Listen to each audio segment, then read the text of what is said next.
Get the drummer some, y'all. Get the drummer some.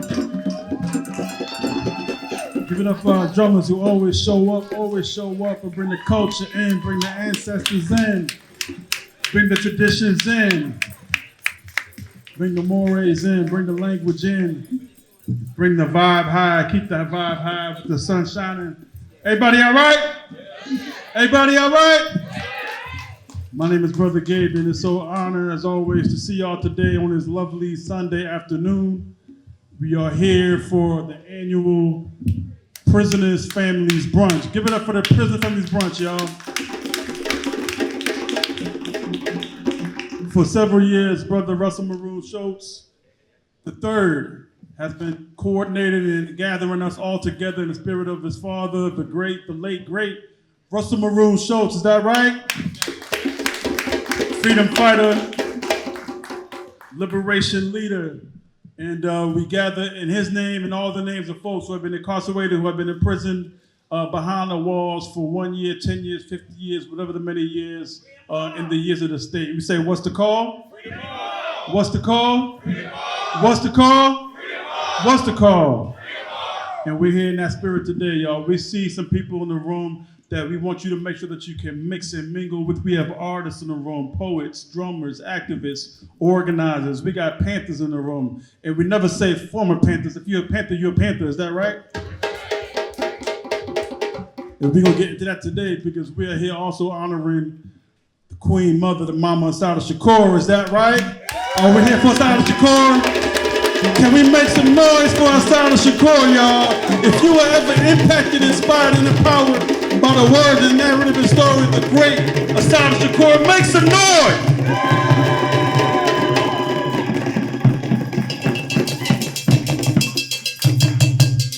Yes, indeed. Brother Russell and I were talking earlier, yesterday. We were just like, wow, it's just so powerful and interesting how the Most High in the universe works. We've been planning this event for months, and yet this happens. And of course, it was a shock and an awe to everyone who was in the cultural community, the radical community, the Black nationalist community, the Pan-African community, all the communities that were inspired by Assata Shakur. And here we are able to signify and elevate her just 48 hours after her passing, her making a transition. And we always know that although she's, gone in the physical, she's here right now with us. Is that right?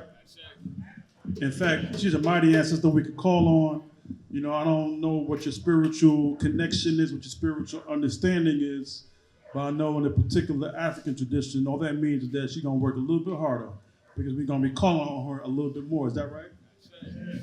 And so today we got a lot of things in store for y'all today. We're going to have some performers. We're going to have some speakers. We're going to have some fellowship. The family's bringing out the food now, so the food should be ready very, very shortly. We're going to have our DJ brother, DJ Tortoise, giving it up for DJ Tortoise, y'all. He'll be playing some music for us today as well. We can vibe, we can play some music, we can dance if you want to. And we're going to just be together, y'all, in this space. If we can also, man, give some noise for the One Art Community Center here, y'all. Give it up for One Art, y'all, for always opening up their doors. It's a phenomenal space to acknowledge and be in peace and be one with ourselves as a community. So give it up once more time, y'all, for One Art. There's so much love, Mama Leka, Brother Juan, and the whole crew and the whole family for making this accessible. We also want to thank all the organizers of today's event because it didn't just take, rush to make this thing happen. It took a whole bunch of folks. And so if you see folks running around, you see people like Flair running around, people like Amber, people like Rodney, people like Ty. Please give them some love, y'all. Give them some love, y'all, because they've been here since early. People like Lavinia, people like Peely, right? Shout out to the Philly Peace Park, right? All the organizers. I see Bird and the crew as well. Give it up for everybody again for being here. And then also, lastly, man, and most importantly, give it up for yourselves for being here. You got up this morning. You're breathing the breath of life, right? As they say, you could have been anywhere, but you're here with us today, right? And it's always good as well. We got our brother, State Representative Rick Kajewski's here as well in the building. Shout out to Rick Kajewski, always been supportive of the work. Sister Wata, Brother Ann, all the organizers, coordinators who are helping out today, we thank y'all. One of the things that's so important about today's 2025 reunion and Families Brunch is that we find ourselves in a very unique position, right? We know that Blackness, Africanity, as we say, is under considerable assault. We know that everybody who worked to organize for the better part of the past 5 years, 10 years, 20 years, were all under assault. They're removing books out of the schools. They're also trying to target all the work that we've ever done. All the efforts are being targeted, right? But we stand strong because we must. Is that right? We know that we have soldiers and warriors who laid the foundation for us to continue this work, regardless of what they do. So if they can try to take books out of the schools, then we're going to create our own school program, underground, above ground. Whatever has to happen, we will make it happen because we must. It is our ancestral obligation. And so we thank you for doing that. Keep that in mind. I've watched so many people posting on social media, Instagram, Facebook, TikTok, Twitter, all the things about what Assata Shakur means to them. And I'm seeing a lot of people thinking about how they can elevate their work, right? What am I doing and what does my contribution look like? And what can I do to bring it up that much further, that much deeper, and make even more of a significant impact? People are working now to make collaboration and not competition. Say that with me, y'all. Collaboration and not competition. Collaboration, not competition, y'all. We need to work together, be unified. We are not a city of disunity. We need to be a city of unity. And we can find ways to coalesce our beautiful energy, to utilize your own gifts, skills, and talents towards our revolution, towards militancy, towards revolution, towards militancy, and figuring out a new way and an innovative way to free ourselves and free our people, y'all. Is that right? Give it up for yourselves, y'all. And as we must do and always do, I'm gonna bring Brother Russell Schultz III up to provide us with a libation, which will also be a prayer as well over the food. We want to make sure that we bring the ancestors in correctly. We have the plan out here. We just want to make sure that people can observe this. If we could sort of keep our communications and our conversations to a minimum, basically, all right? And yeah, and then what we're going to do is we're going to have Russ do what he got to do with this libation. We always end each statement with the affirmation Ashe. And so for those who are new to a libation, that's what we're going to be doing. We're going to call on the ancestors, both personal lineage and collective lineage, to bring them into the space. We're going to thank the drummers if you can, to add on a little bit if you're able to, those who are willing, and then we'll get started. Brother Russ, mic is yours. If everybody can focus on the stage, please, that'd be great for the libation. Thank y'all.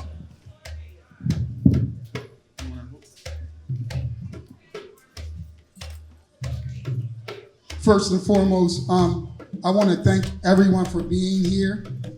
I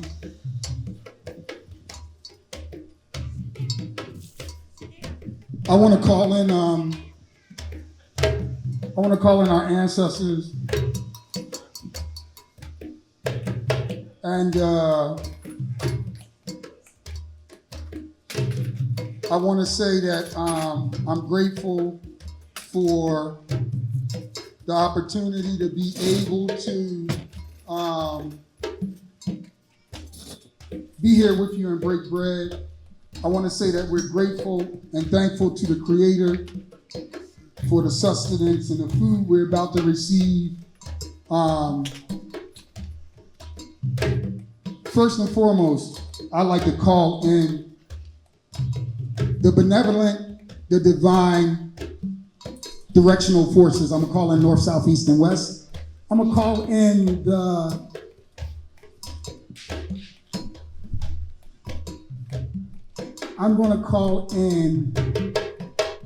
the elemental forces. I'm gonna call in earth, air, fire, and water. I'm gonna call in the trickster, the non-binary. I'm gonna call in the coyote spirit. I'm gonna call in the lake boss spirit. I'm gonna call in our divine, benevolent couple appetites. The couples are Mayat and Tahiti.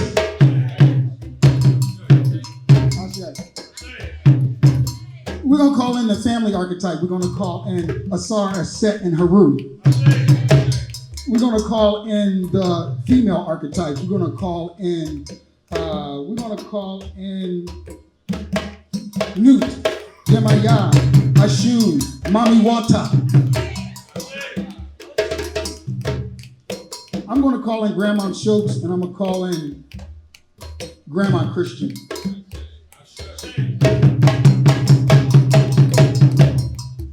I'm gonna call in the divine masculine archetypes. I'm gonna call in Emotep. I'm gonna call in Set. I'm gonna call in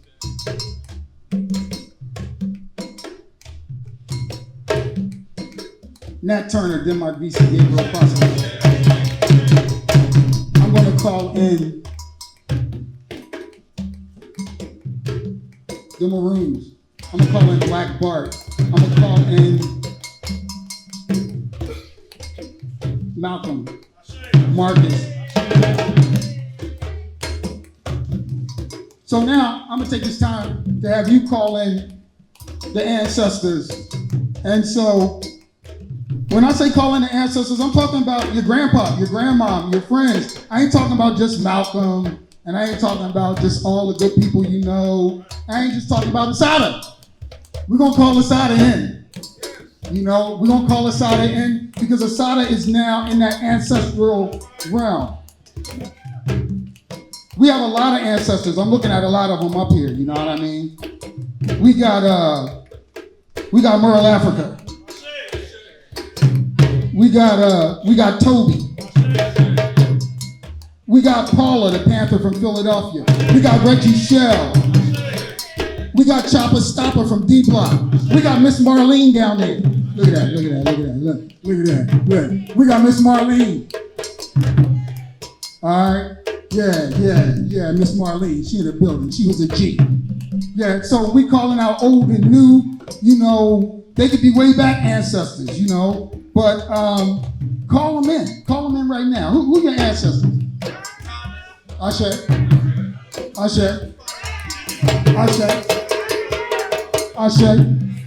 Bring it down a little bit, drummers. Bring it down a little. Come on, I can't hear y'all. Reason, Ashe. Brian, Ashe. Cleo Silver, Ashe. I can't hear y'all, Ashe. Louder. That's right, Ashe. That's right, Ashe. All your loved ones, talk about them now. This is the time for us to recognize our people. We should always recognize our people. Keep recognizing them. These are people in your family, in your lives that you love. There should be a time that you recognize those people, especially freedom fighters. Ashe, keep on coming. Ashe. Rob Jones, Ashe.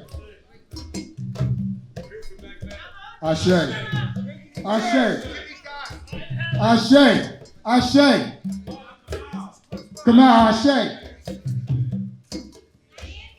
Naindi, Ashe. Hunter, Ashe. Sophia Bukhari, Ashe. Abiodun, Ashe. Muhammad, Ashe. Marilyn Buck, Ashe. Okay, all right. We're going to wrap this, and I'm going to close it out. We're going to pour some out. Ashe. We're going to drink some with the ancestors.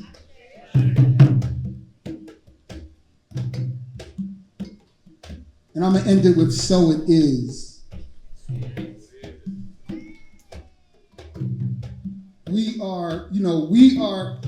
We actually blessed to have the ancestors that we have. We blessed to be in the experience that we in. I know it looked down a lot of times. I know y'all look like it's disgruntled or whatever it is, but we are blessed to be in the situation that we in. It may look however it looked. I wouldn't trade mine I wouldn't trade mine to be where they at. I wouldn't trade mine to be Charlie Kirk right now. I wouldn't trade mine to be internally rumbling with them. They talk about black on black crime, right? Y'all don't know about the white on white crime. They've been hiding it until now. They've been hiding it. But we love each other. We know we love each other. They put that narrative out. But now, things are coming full circle. Things are coming full circle. And I'm proud to have the family that I had. I'm proud to have the community that I had. I'm proud to have the struggles that I had. I'm proud to grow up in the hood and have the people around my block. I'm proud of them people. I love them people. Hey, Ronnie. You know what I mean? I love my hood. I love my people. I love being black. I don't care what come with it. I love being African. I don't care what come with it. Whatever come with it, bring it. Run that. Run it in, whatever it is that you got for black people, run it to me.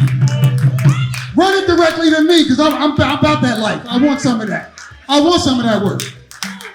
I ain't trying to be tough and all of that and all that, but for my people and for my back, for my dad, for my mama, for my people, for some of these cats out here in this audience that roll with my dad, I die for them cats.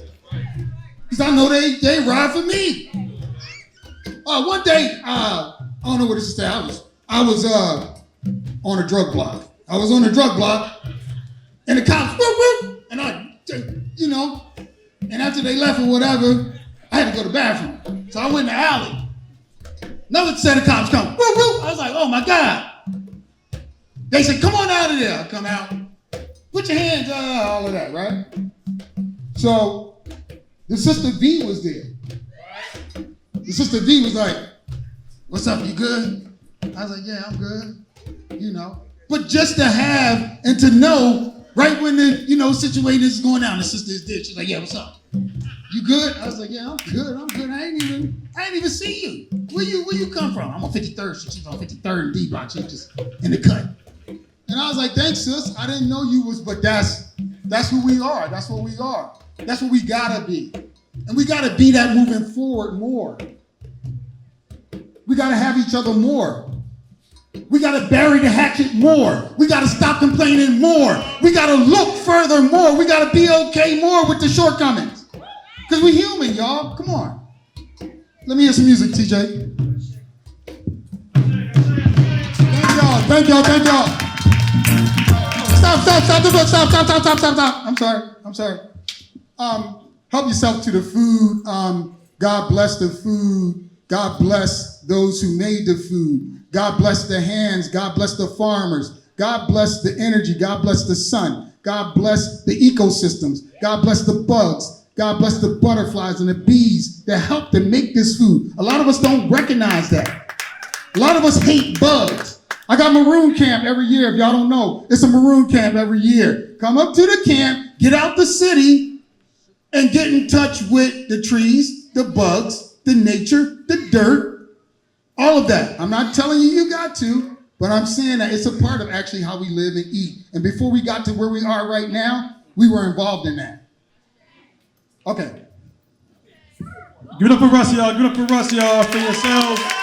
I know that the family's still setting up, and so in the spirit of the people setting up to the food should be ready in about 5 minutes. I want to bring up our first speaker, and then we're going to get right into the food. We also have our next poet as well, who's also going to be on deck soon as well. But I want to bring up, because he's been doing a lot of work, working with folks who are behind the walls with regards to the Human Rights Coalition. But most importantly, with HRC, I remember when his brother came home from prison himself with a remarkable story and put feet to the ground immediately. So give it up, y'all, for Brother Chakabuna, y'all. Brother Chakabuna.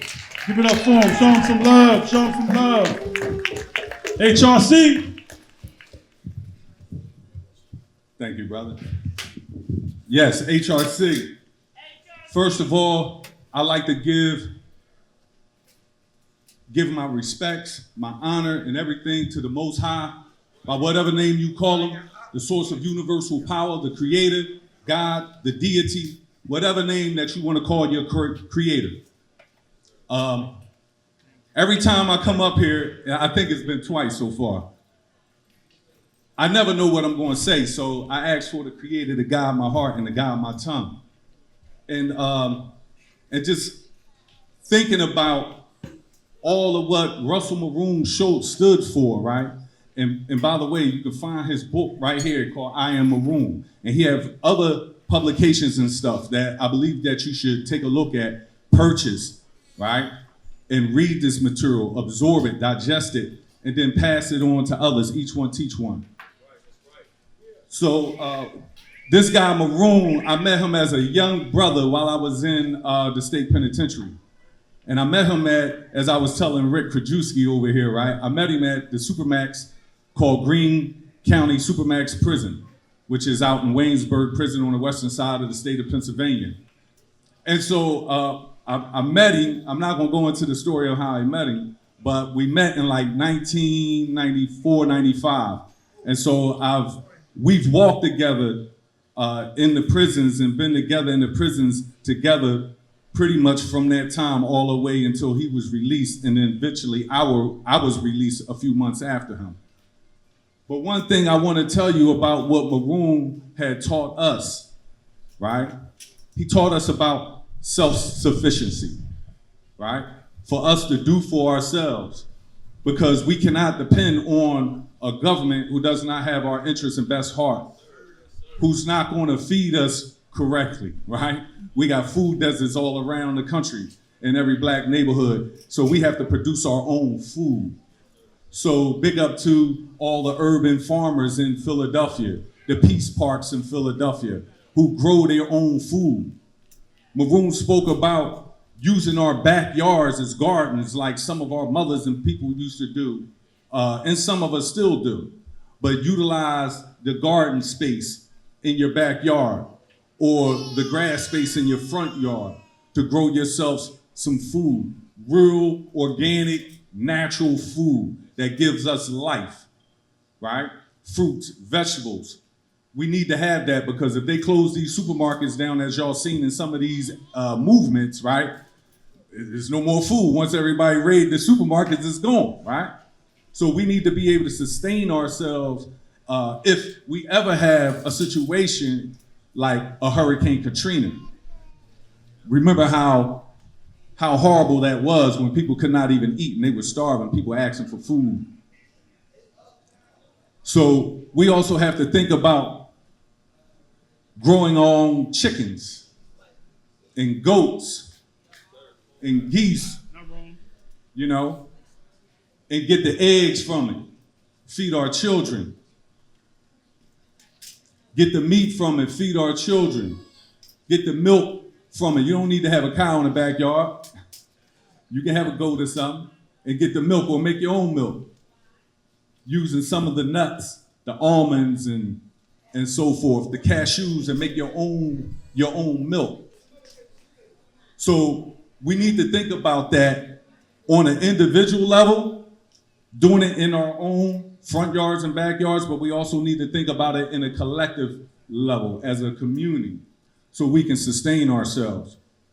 Because if we're dependent on another people who have shown themselves to be an open enemy to us, to feed us, we are starved. If we depend on that same entity to teach us, we will always be miseducated. So we have to look along those lines of self-sufficiency, taking care of our people, because it's about to get very drastic in this country, right? Very drastic. So along with self-sufficiency, we need to follow the footsteps of our ancestors going all the way back to the Maroons, right? To the Maroons, and going into chattel slavery, how we resist there, and coming up into this century. We have to think about protecting ourselves, right? And when we think about protecting ourselves, we have to think of being prepared. Because as some of the athletes may say today, right? I'm not gonna put it in military terms, I'm gonna put it in athletes terms, right? But what they say is, if you stay prepared, you will always be ready. So we have to be prepared. We have to be able to know how to defend ourselves if, the ish hits the fan. Right. So those are the two things that I want to focus on with all of you is self-sufficiency, being able to feed ourselves, right? As we're doing right here, this was a community effort. The food that is being out here, to my knowledge, it was food bought from different families. So this is like a family potluck. Right. We have to look and continue to do that, but we have to do it on a larger level. And we have to, again, like I said, we have to be able to defend ourselves. A defenseless people is a disaster waiting to happen. And so, but we have a rich history in America of defending ourselves. When you think of Black Wall Street, you think they didn't defend themselves? They defended themselves. They was just overwhelmed. You think about the civil rights movements, the Black Power movements, when we had the Deacons for Defense and Justice, they defended themselves. You think Martin Luther King walked around with no protection? For real? They don't know. He carried a gun too in their Bible. That's what they did. Read it. So again, that's what I wanted to part, self-sufficiency and self-defense, being prepared, and power to the people. Thank you.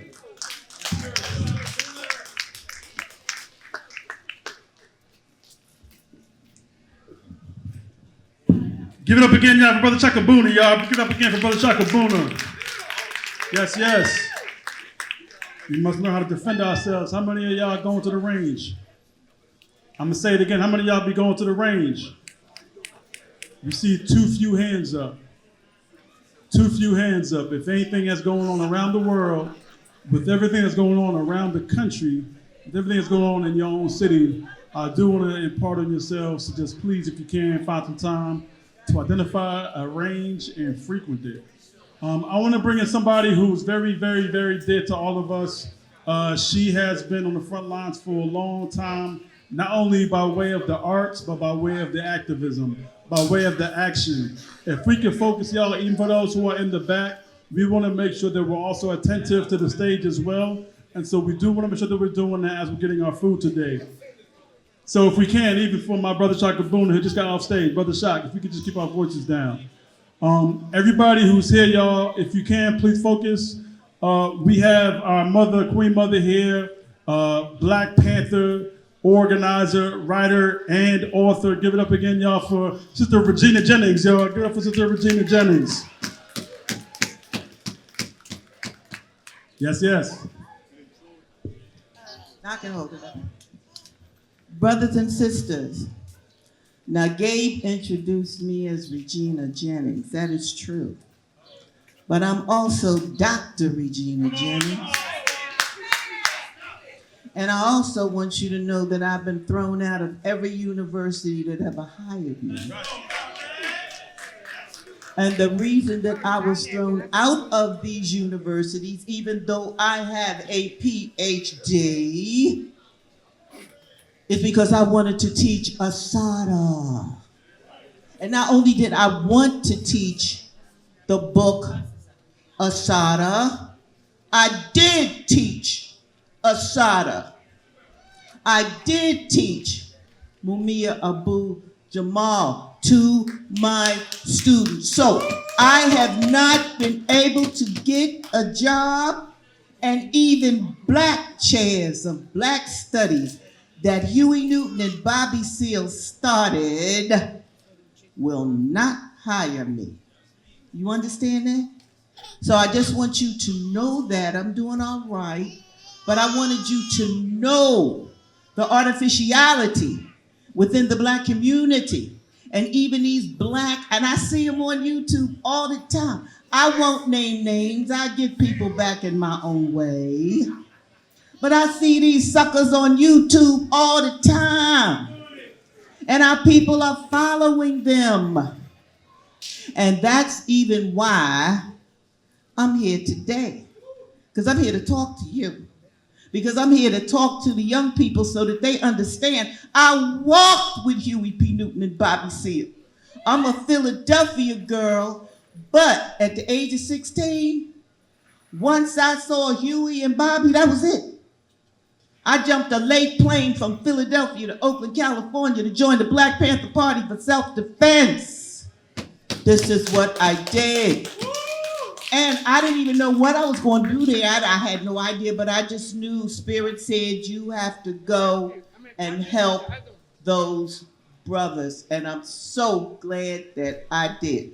So my first poem, I'm only going to do two, but I wanted to, because I've been crying off and on, me and other Panther sisters, at the loss of Assata. See, we were around. Some of you young people here, you weren't even around when Assata was doing her thing. So I want you to know about Assata. So I want to share this poem, and I wrote this poem in 2004. And of course, it's called Assata. Time tumbles into tomorrow, but you are unforgotten, revolutionary sister. Selling Panther papers, feeding breakfast to school children, singing freedom songs for Huey and Bobby. We remember you muscling the state. We remember you willing to die for our people. Revolutionary sister, across the water, may your name travel in summer beauty as you study and struggle across the water.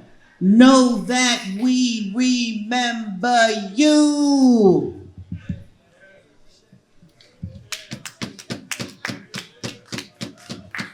Thank you, brothers and sisters. And the second poem that I want to do, this is for my Panther brother, Mumia. And by the way, this is a true story. This is called Mumia on a Monday. Yeah. We were so much younger, you in Oakland at my headquarters, the East Oakland branch of the Black Panther Party. I had caught a late plane from Philly to get there before you. No Panthers officially in Philly. That's why I had the airplane to Oakland to help Bobby and Huey. Yeah, no Panthers in Philly. And then I got word, commands from my captain. Philly was coming. I didn't know what to think.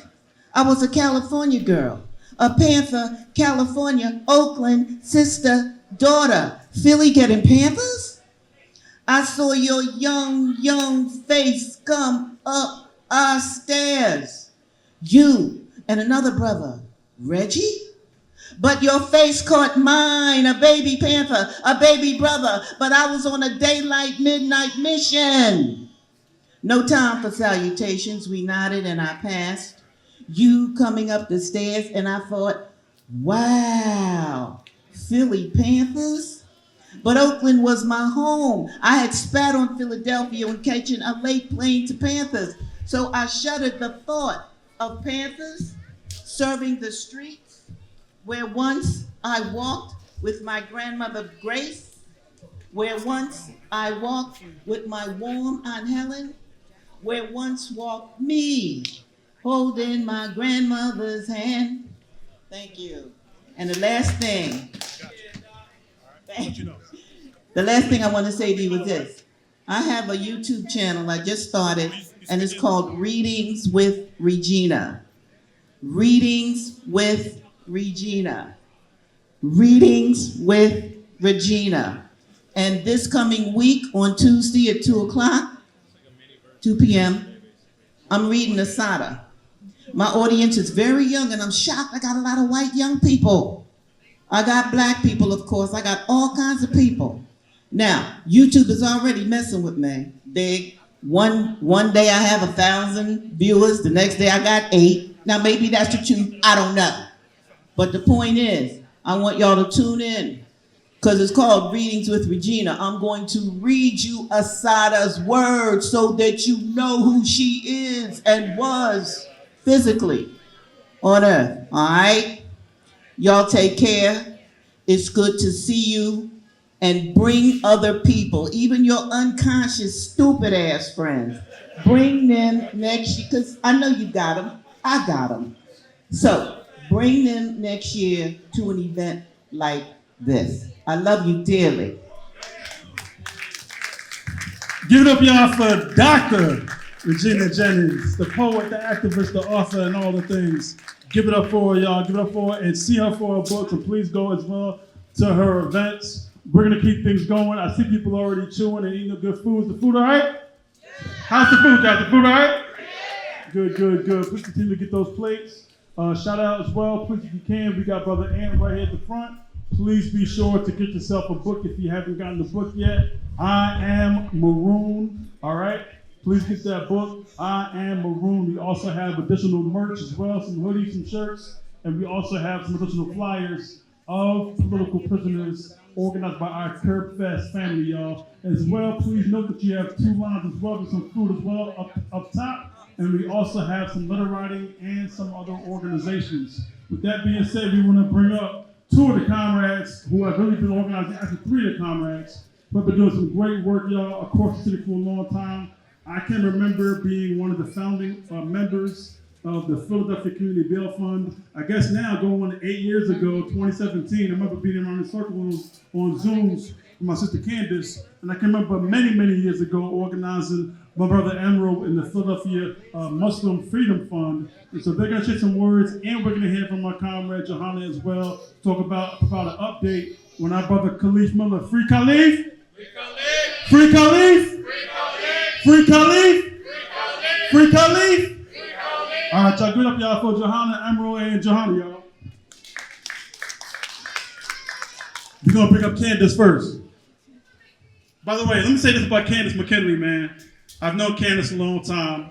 She's a long distance runner in this movement, and what I appreciate her most is that she always shows up in the prisons, outside the prisons, providing some excellent support for our folks. So give it up again now for Candace.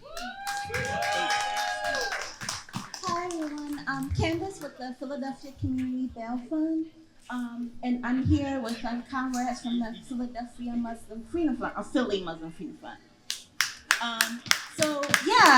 We are coming up together because we are joining forces and collaborating more. Because we realize the Philadelphia Community Bail Fund, our bases overlap a lot. I think we've bailed out 1,199 people as of Friday, and I would say roughly 40% are Muslims. So like our bases line up a lot, and we can do a lot more together. Especially with the repression that's coming down from the feds, the state, on bail funds and our activities. Like, we know that we are stronger when we're working together.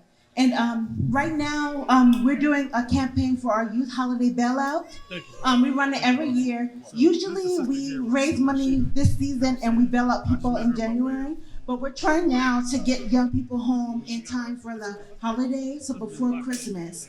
So we're starting our fundraising now. We're running fundraising through November, and we're going to start taking in requests for people later in October. So we're trying to raise $50,000 to help us bring home young people 21 and under. Because we know kids that are 18 and under especially are usually held with really high bails because they don't want them free. I remember a couple years ago, one of our more controversial bailouts, his bail was $50,000 to post, so we paid that. And then because he was seen walking in the neighborhood of the complaining witness wearing Muslim garb, he was going to services, they doubled his bail. So we were able to be like, all right, bet, and we just paid the additional $50,000 to get him free. So we're only able to do that because people are giving through the campaigns, and we get returning bail that comes back to us. So yeah, please help us out. We are both over in this section by the bus. There's cards that have more information about the campaign and how to donate. And also Philadelphia Muslim Freedom Fund, they're selling t-shirts. Abbas's shirt says like the pigs are haram, so it's like some prints of that graphic if you want to purchase, and all that funds go towards the youth holiday bailout. Thank you, Candace. Give it up for Candace. Give it up, give it up. Yes, yes. Peace and blessings to everybody. Assalamu alaikum wa rahmatullah. My name is Imral. I'm a co-founder of the Philly Muslim Freedom Fund, along with the good brother here, Abbas, as well as our sister here, Johanna.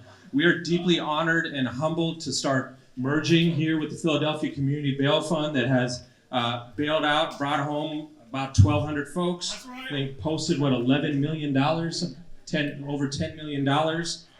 Deeply humbled and honored to be in this space. During the initial invocation, I wanted to call out the name of one of our ancestors, the matriarch of our organization. So I'm just actually going to take a moment to do that. Bismillah. Mama Aisha El Mekki.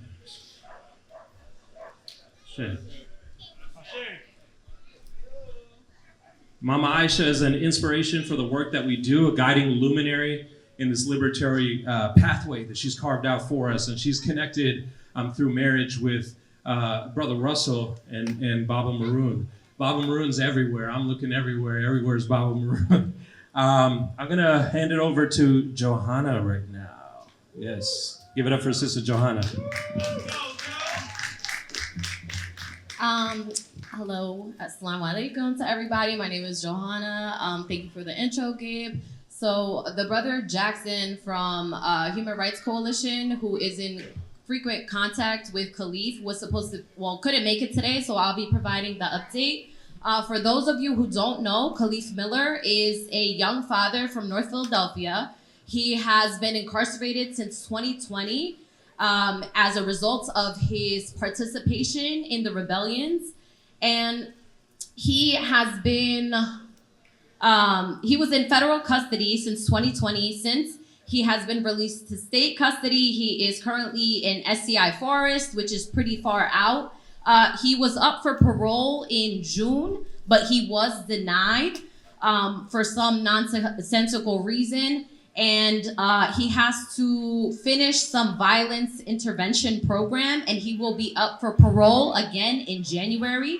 We do have an Instagram page.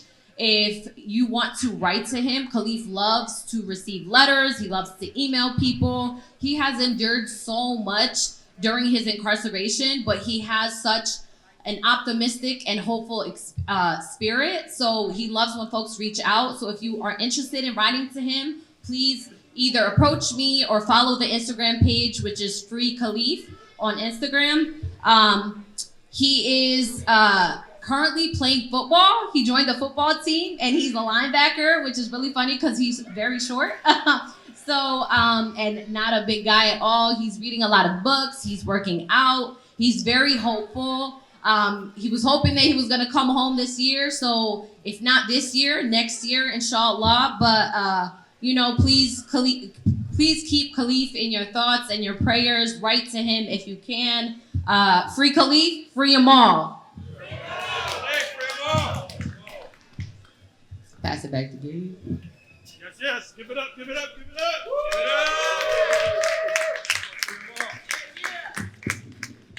Thank you. Free Khalif.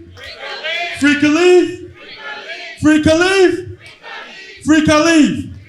Khalif Miller was is a very interesting member of this community, mostly because also we were doing a lot of work with the free ant community, and we see our brother Ant out here. There's a lot of folks who were trying to say, well, we can't use him, we shouldn't connect it, all these things. But from the beginning, we made sure to support Khalif Miller, y'all. We had to do that, is that right? And also we want to say that words are powerful. And so you heard Johanna say that back in 2020, she said the 2020 rebellions. She didn't say 2020 riots. She didn't say 2020 fights. She didn't say 2020 trash, damaging, terrorism. She said the rebellions. And so words are powerful, y'all. Use your words. Words have meaning, as they say, right? Use the words precisely because they all have a political angle. Everybody all right? Everybody all right? So I want to bring up next a dear sister of mine. She is a fantastic poet who you've seen around the country, and particularly around the city of Philadelphia for many, many years. And I've actually had the pleasure because I've known her since I was in college. And so we go back, 20 some odd years. We go a long time, we just gonna say. But she's rocked so many stages, y'all, doing her poetry, releasing poetry books, She has her beautiful children with her today, so we're going to give them a round of applause as well. Give it up, y'all, for Raina Leon, y'all. Give it up for Sister Raina, y'all.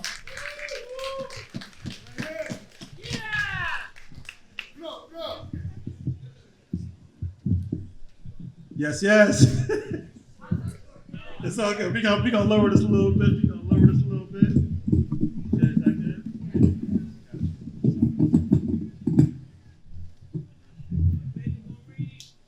Baby gonna read. Baby gonna read too. Okay. This is my children's actual first time on stage with me. So we'll see how this goes. Oh, it's probably the phone. I'm honored to be with you all today. When Gabe reached out, I was like, no, baby. Am I the right person?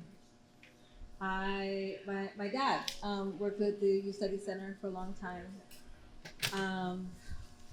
And I taught adjudicated youth for a good bit. Because I didn't want our young people to be forgotten.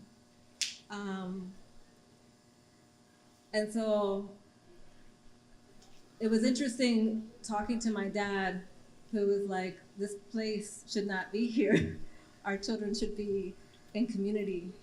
And then for him to hear that I wanted to be a teacher for our children who should not be forgotten. So this poem, The Meanings of a Word. An outsider on the inside when there is no outside. More than 22 meanings wax like the moon's face. Outside, being the outer side of something or the external guise, the space beyond an institution like this jail, a worldwide to see and be seen. What am I touching? The word means to, is this too slow? Okay, yeah. Thank you. The word means too that one is wise, being positioned far away from the center, perhaps with a view courtside. More than 22 meanings wax over like the moon's face. Outside lingers when sky darkens, and victory is a long way from being a prize a man can hold. Outside takes shape in the body of a prisoner still crying for his mother, still his only saint canonized. More than 22 meanings wax like the moon's face outside. Foretells a visit from beyond confines, a time to spit, to despise, or share pictures of a baby. One party gabby, the other tongue-tied. The outside world promises something about which to fantasize. More than 22 meanings wax beneath the moon's face outside. So I wanted to share with you this second poem, which was called Nearly 5,000.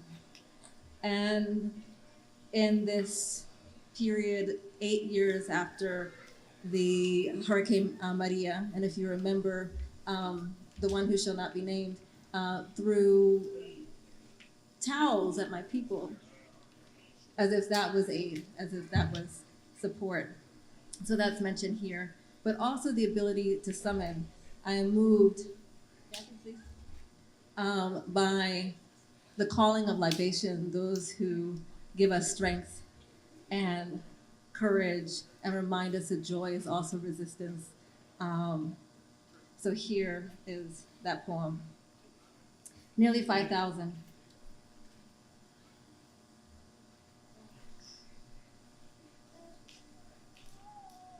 He's like, I want to be out there with you, and I can't trust him with the stage. On the phone, my father tells a story of my great-grandmother's sister, how she could read your spirit in cigar smoke, and I imagine her lip curl to suck in breath, the wrap of sun-cracked pucker around tight leaves to blow a power beyond body through packed tobacco.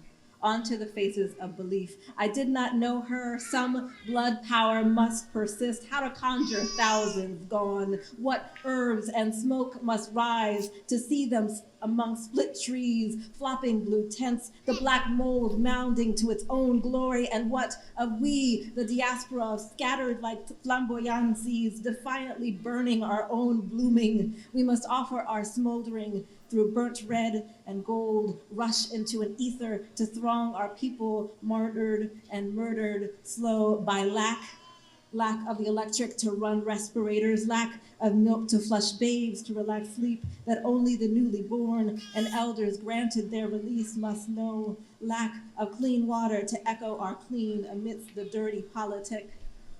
They will rise, and we will rise together, twined through silver moss and sidewinding Seiba. I am calling them in this offering. We call them what was split by wind and hurl rain, made stronger like calluses on fractured bones, summoning body collagen like gold. We will wear this smoke and dark night to fuel our guerrilla tactics, defend Nuestra Isla from the invasion that comes. These are Columbuses who, oh goodness, are playing Capicu on our bones, use capitalism like they use disease against the Dainos, kill us with debt, the lack to steal land for the leisure, how the devil delights in this playing on our bones. We call the bones to rise and shake, exchange uselessly flung towels for haunting.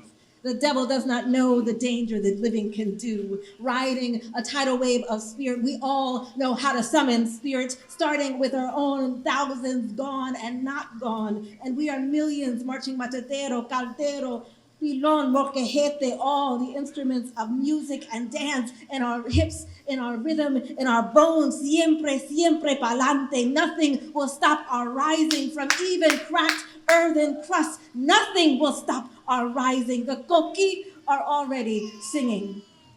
Thank you all.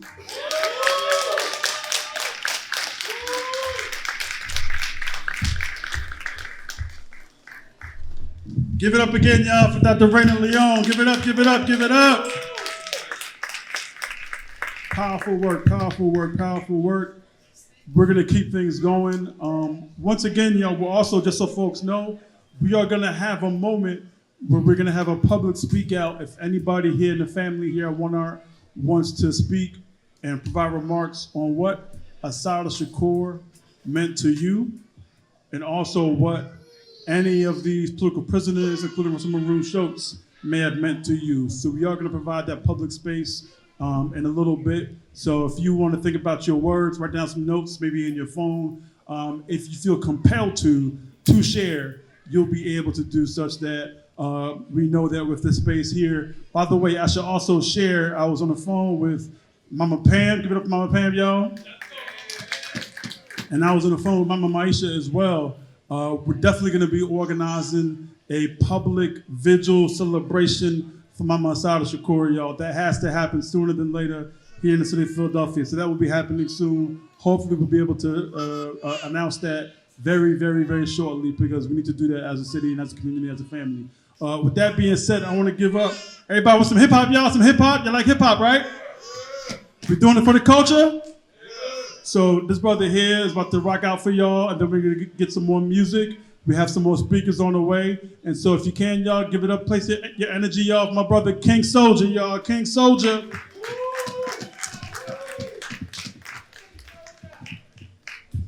Thank you, Gabe. Shout out to y'all. Shout out to One Art. Thank you all for being here. Make some noise for yourself. Yeah. Before I start, I just want to say this. The reason I'm here, this event touched me in a different kind of way because when I was on my way to college, my stepfather was wrongly incarcerated. And when this happened, it derailed a lot of things. So I empathize, and my heart goes out to all the families that are here. But something beautiful did come out of the situation, which was I decided I wanted to use my voice and my music to keep people out of prison. Okay? So we need to have a serious conversation about hip hop while we can love it. At the same time, the hip hop to prison pipeline is a very real thing. So a lot of my music kind of reflects that pain, but also transmuting it into something that I can enjoy and hopefully you all can enjoy as well. So yeah, without further ado, I'm ready.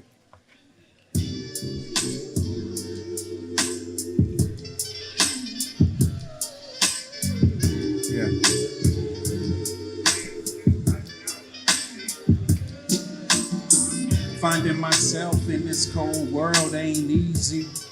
I wish that I could say it was.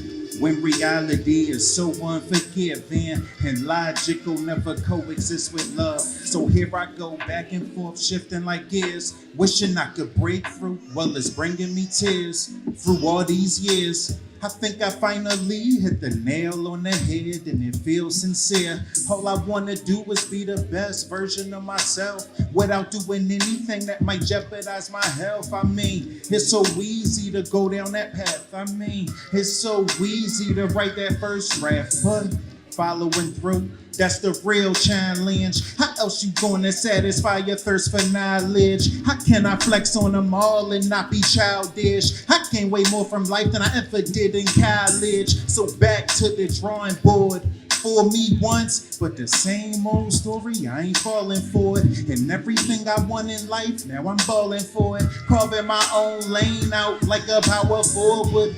I'm deep as the ocean, I guess they shallow waters. Maintaining my wealth if I gotta swallow quarters. I'm telling you now, I will never follow orders. And if I'm falling down, I'm only falling forward. Finding myself in this cold world ain't easy. I wish that I could say it was. When reality is so unforgiving. Yeah. Okay.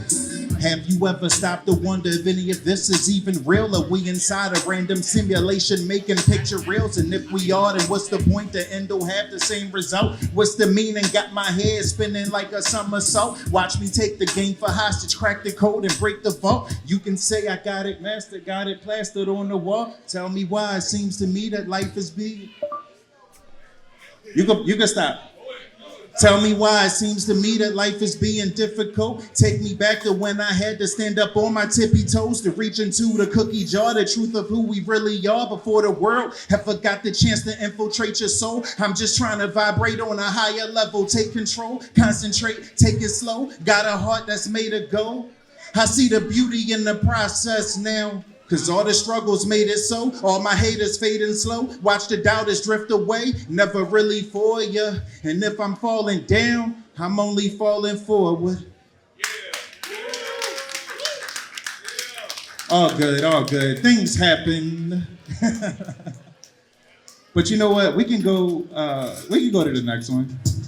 Yeah, you crank me up a little. Yeah, thank you. All right, we could jam on this one a little bit more.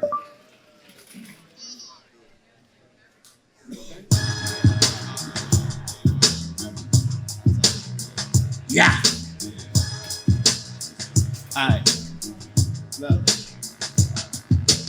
World in a chokehold, witnessing souls with the old scroll, slick spitting, script flipping, cold soul, truth twisted news, spewing panic on demand, scam likely calling while we scrambling for land, attention span overload, dopamine hits, scroll past the chaos like it don't even exist, dollar signs blind us, hypnotize minds quick, watch them shift billions while they push back their gold sticks, eyes glued to the screen, I can choose to lose my mind, someone's profiting, so the system must be doing fine, headlines look bleak, creeping through devices. Ghetto is a chessboard, pawns pay the prices. Mask up, mask off. You don't want to see me flip. When he's pissed, better run it back like the CD skipped. They want the drop, so I drip like the Visine. Anti-hero with the grind of a crime king. Rusher up a diamond, can't nothing break us. Mind on grind and escape from the matrix. Don't wake me yet, this is the best scene. This feels too real to just be a dream. Running through this game like a marathon. Hey, cracks in the bell, but we carry on. Don't wake me yet, this is the best scene. This feels too real to just be a dream. Vivid premonitions, I just came to an epiphany. How we are all witnessing the fall of the industry. I don't send condolences, I've run out of sympathy. Broke through every curse they tried to throw me off my symmetry. Menace to the system, gift of wisdom when I finish. This is penmanship's equivalent to the good book of Genesis. I should roll with 12 disciples around me just to witness this. Bible land stolen, they robbed us and called us immigrants. Infiltrated the music and threw it off kilter. So I don't respect the top 5 that involves killers. I guess they keep the morals next to the the stainless on the dresser. We all got ops, his name is the oppressor. The landscape is crooked, I swear I see it tipping over. And I ain't even get a chance to make a hit with Hova. Skip the bogus image, told him keep the shady contract. We off that, so independent. I won't ask to sip a soda ball like I'm supposed to. Man, respect for the culture. Winning streak, I'm on a roll like Amarosa. Repeated numbers, people demons call from foreign dial tone.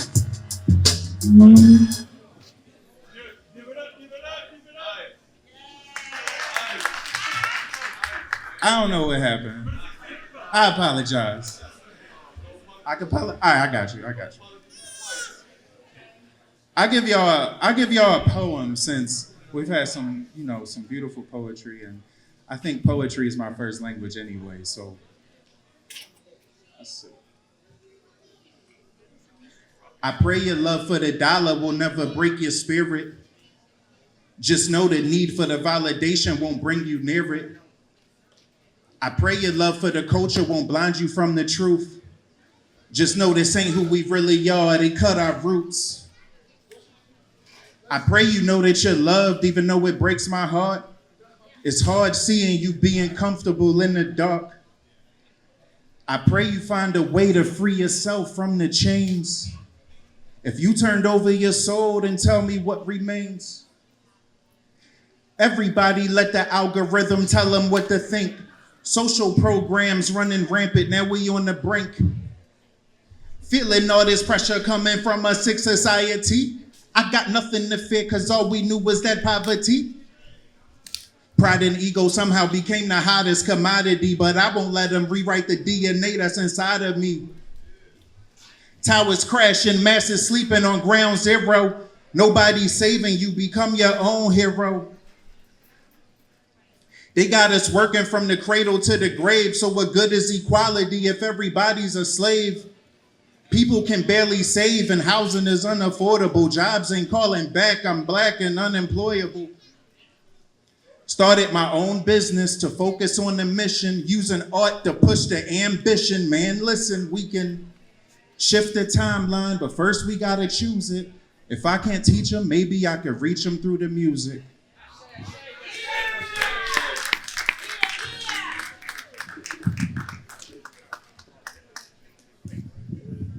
Give up again, y'all, for King Soldier, y'all. King Soldier, King Soldier, King Soldier.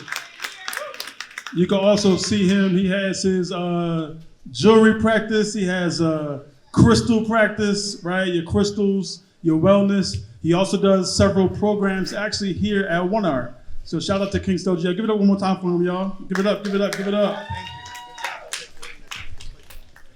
I want to bring up somebody who's also been on the front line from the standpoint of being actually at the Capitol, right?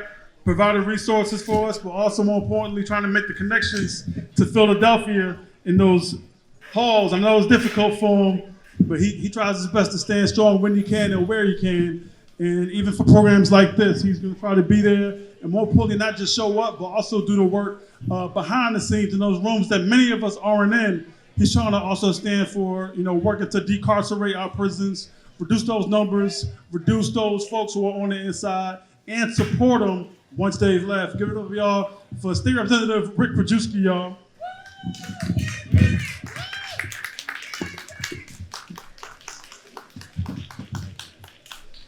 All right, good afternoon, y'all.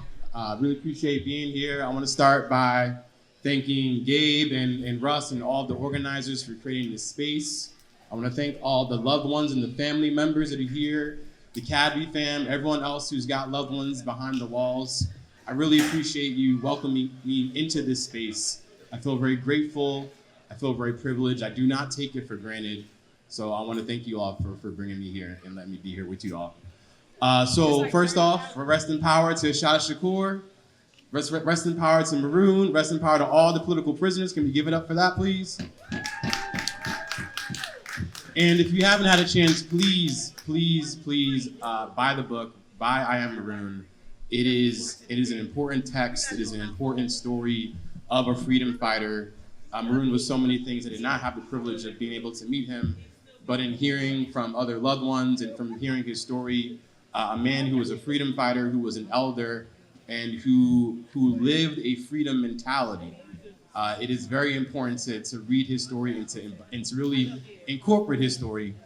So I definitely ask folks to read that. And partially because right now in this political moment, it's necessary to have a liberatory mindset.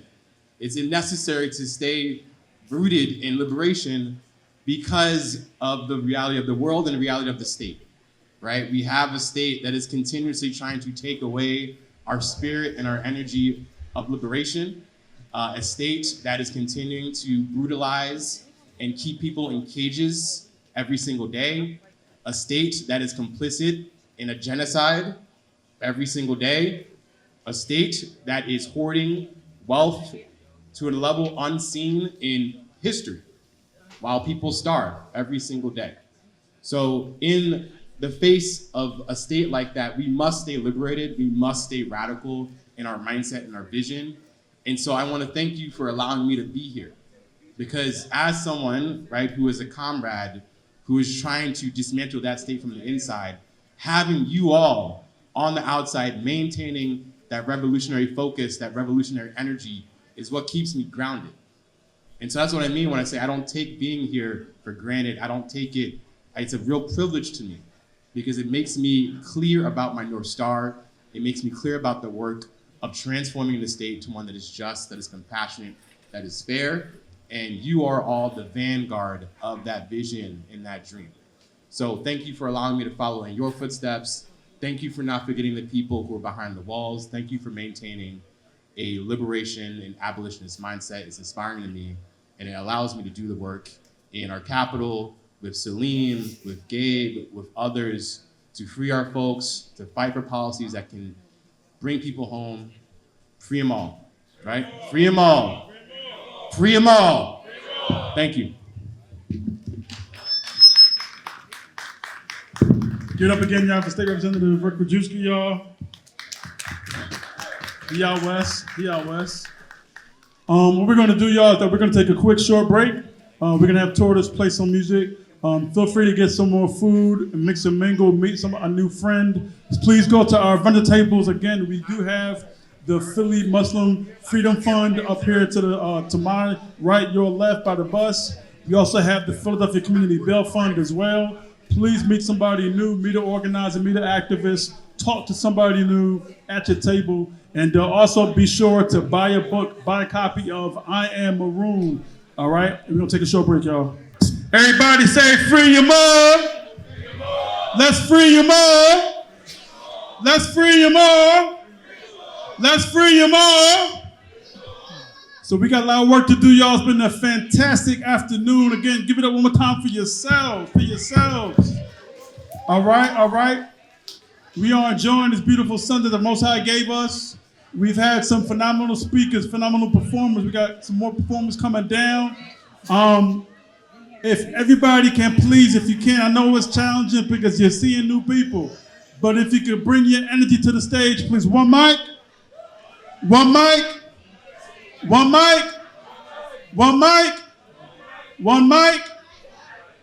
y'all, all right? So let's please keep our conversations to a minimum and keep your attention to the stage because you want to show love to the artists, to the speakers as they come on stage because they're going to give you the energy that you give back to them. Is that right?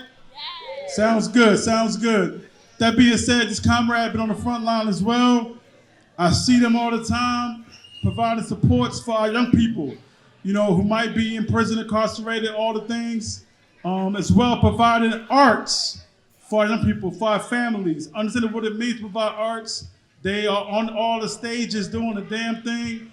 And I love their journey because this has been a beautiful journey of liberation and what it means to utilize freedom and freeing in one's music, y'all. So give it up, y'all, please, y'all, for Cage Bird. Give them all your love.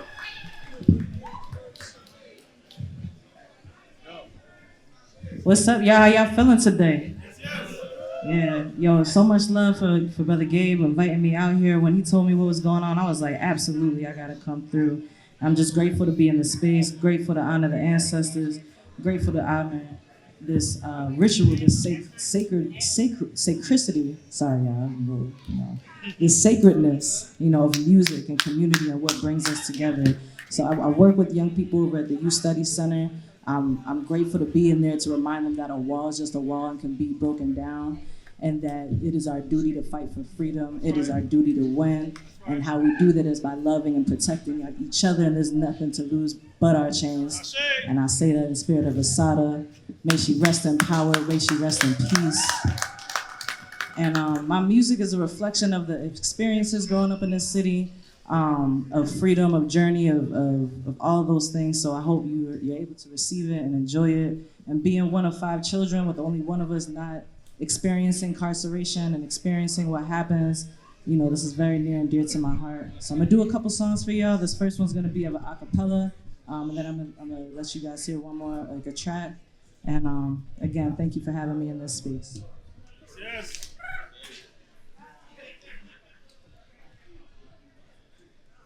Can't let them take my mind.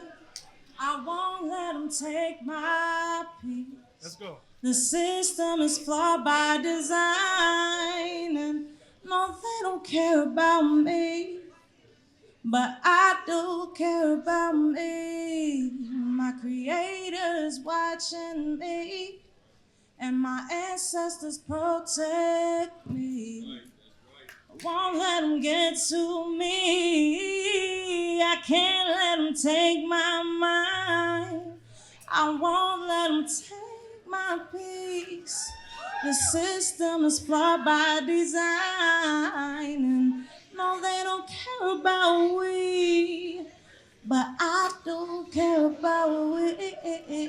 The creator is watching we, and our ancestors protect we. Won't let them get to me. While I'm walking around in my neighborhood, in my own neighborhood, cops saw me and thought I was up to no good. In my own neighborhood, they got me down, got us down, got you down, down, down, but we won't stay down. 'Cause I was minding my business. No one was around to witness me. Just minding my business. When police said I fit descriptions, I was minding my business. Tell me what about me suspicious when I reached for my wallet, he reached for his hands up, hands up, hands up. I was walking around in my neighborhood, in my own neighborhood.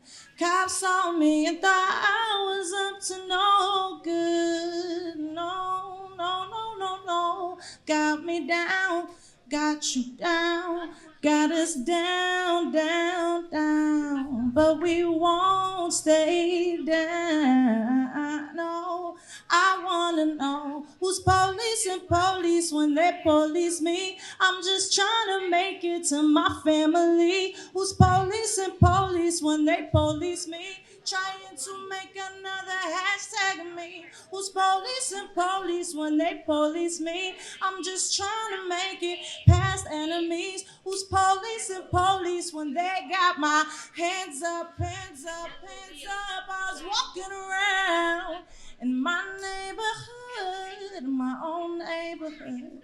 Cops saw me and thought I was up to no good. No, no, no, no, no. Got me down, got you down, got us down, down, down. But we won't stay down, 'cause we're more than just an hashtag.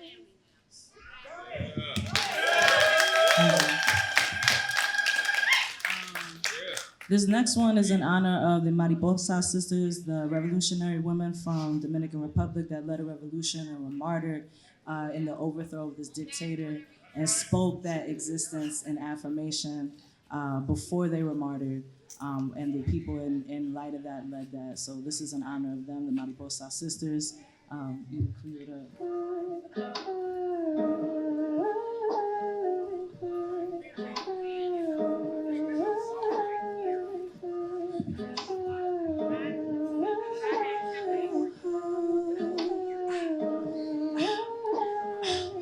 I know what they want from me, but they're gonna have to see me win again. They want me buried alive, but out of the grave I rise again and again. Fight for my people and land, fight for the right to have inspiration. If they kill me, I'll reach out my arms through the tomb and be even stronger. No, I will not lose. When injustice is law, rebellion is duty. They wanna judge us and call us unruly, condition the masses, but they cannot fool me. Blinding their eyes from what it is truly. I'm clutching the toolie with baby on arms. My sister's keeper, we coming for all. Making sure that the people stay involved. United we win and you know we don't fall. And I cannot fall. No, I'm blessed through it all. That's why I stand tall. In the midst of the violence, and my mind is just silence while I wait for the guidance from my spirit's alignment, yeah. And I cannot run from this pain. And I know it sounds so insane. They silence and try to erase us, but we still remain in existence. No, I cannot run from this pain. And I know it's mine to regain. They silence and try to erase us, but we still remain in it. I know what they want from me, but they're gonna have to see me win again. They want me buried alive, but out of the grave I rise again and again. Fight for my people and land, fight for the right to have inspiration. If they kill me, I'll reach out my arms to the tomb, be even stronger. No, I will not lose.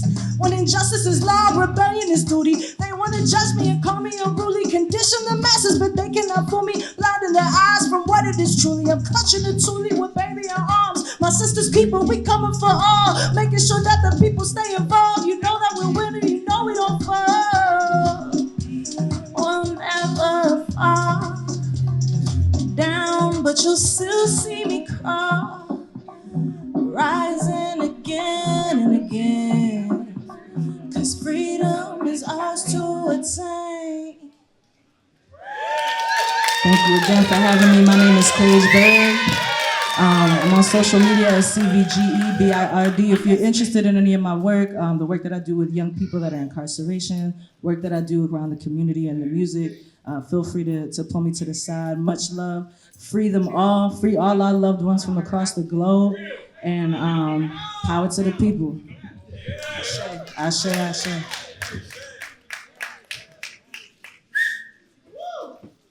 Give it up again for Cage Bird, y'all. Cage Bird, Cage Bird, Cage Bird, Cage Bird. I'm gonna bring up my brother Russ for the next introduction because, you know, there's a brother by the name of Ashanti Austin who's very, very, very, very important to this space right now, who's up next to speak. And like I said before, I want to make sure that we're on point with the introduction, but also on point with listening to who this person is in this space. And so I'm gonna pass it off to my brother Russ for this intro as we bring our brother on stage. Yo, I just want to thank y'all all for coming out. This is always like a family reunion for me. You know, the comrades, I love you. I love you. I love the cameraman. I love the DJ. Me and the DJ, if y'all don't know, me and the DJ go back to like second grade, third grade, whatever. DJ Tortoise. So Tortoise, I used to be in a hip hop group called the Def MCs, and Tortoise was our DJ. Why you laughing, Tortoise? Why you laughing, Tortoise? Tortoise used to be the DJ of the Def MCs. He's still one of the dopest DJs. Yeah, I mean, period. That was my cuz. Yeah, this is a love affair. If you miss this every year, you're missing a love affair. But I got a love affair with one of my comrades. He about to come to the stage. But I got a lot of non-biological dads. You know, nobody's like my dad. But my dad wasn't here, so I had to go to the prison to see my dad. But I would have a whole bunch of non-biological cats that just really held me down. And that taught me a lot about growing up, maturing, about manhood, about vulnerability. Some of these cats are super tough dudes, but they were super vulnerable. You know, like they could be hard and tough and break out of jail and all that stuff, but then be very soft and nice and kind and be like, how can I what can I do for you? I'll be like, where's that coming from? Like, ain't you the gangster too? And they be like, yeah, but I see you, little brother, and I'm trying to help you. You know, this dude right here, he like that. If y'all know El Mekki be like, yeah, how can I help you, brother? They got it, though. They got it. You can't, yeah. So, coming to the stage, without further ado, Ashanti Austin. Give it up for Ashanti Austin. I can't hear y'all. I can't hear y'all. I can't hear y'all. I said this is one of my non-biological dads, and y'all talking about, yay. No, but Ashanti's dope. Ashanti's dope. He comes out of the box. You know, he's like my dad. Like, he don't think like people, you think he's supposed to think this kind of way, then he don't think that kind of way, then he get in trouble with folks because he just think outside of the box. They ain't ready, they get mad. They've been getting mad for like 40 years with this guy. He fall back, go off the scene, come back, they get mad again. They ain't did nothing but told the truth. When he tell the truth, then they get mad. You know, but this brother is a good brother. We had to bring him in. I got to give thanks to Ben Passmore and his squad. They brought him down last month. And then we was jealous. We was like, Ben, you brought Ashanti. We was like, we want to be with Ashanti too. And Ben was like, of course you could be with Ashanti. You know, and so Ashanti came and stayed at the crib. We was like, we bring you back, Ashanti. We called Ben. We was like, Ben, make it happen, Ben. Give it up for Ashanti. Power to the people, y'all. Right on. Listen, I don't know what to say behind that. I don't know what to say behind that, but y'all know him better than me. You know, I'm in Rhode Island. So I came in this morning like 2 a.m. and I'll be heading right back. But I gotta tell y'all, being here, not only the time that Ben and others brought me here not too long ago, but we come in the front here and it just seemed like a regular, you know, black establishment. And the sister say, oh, can you take that stuff to the back here and put it by the stage? But I had no idea what I was walking into. When you go from that reality out here, it's a whole new reality. And for me, I would want all our people to know that that's what liberation feels like. That's what liberation feels like. You leave an old reality, the possibility, coming into a new one. And it's a sense of awe and excitement. You come in here and it starts off with the ancestors. It's taken us back, yet it's taken us into a future that we so desire. We bringing in this dimension. We bringing in a cultural dimension with the drummers. This is powerful stuff. It's powerful stuff. So, but the thing I want you to know, and this is my background, you know, Black Panther Party and Black Liberation Army. And I'm telling you that because I'm very proud that at some point, someone mentioned Safia Bukhari's name. We had eventually got married at some point, but before we was married, Safia Bukhari was that person in the Harlem Panther office who was the key connection between the above ground, who did stuff like this, and the underground, who did other things. And at some point, comrades was locked up in the Manhattan House of Detention called the Tombs, and they needed to be out because they were being charged with an action in California in retaliation for the assassination of George Jackson. And we had to get them out before they were sent back. And so Safia, seeing me come to the office and working out of the office, approached me at some point and was saying, would you be a part of a cell to free our political prisoners?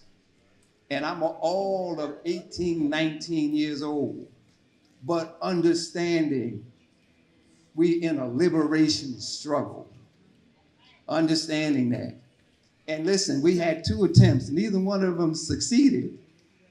But it was just the audacity that spirit raises in you when you understand what a liberation struggle is against the monster that you surely know what it's going to do to you, but you don't let the fear stop you.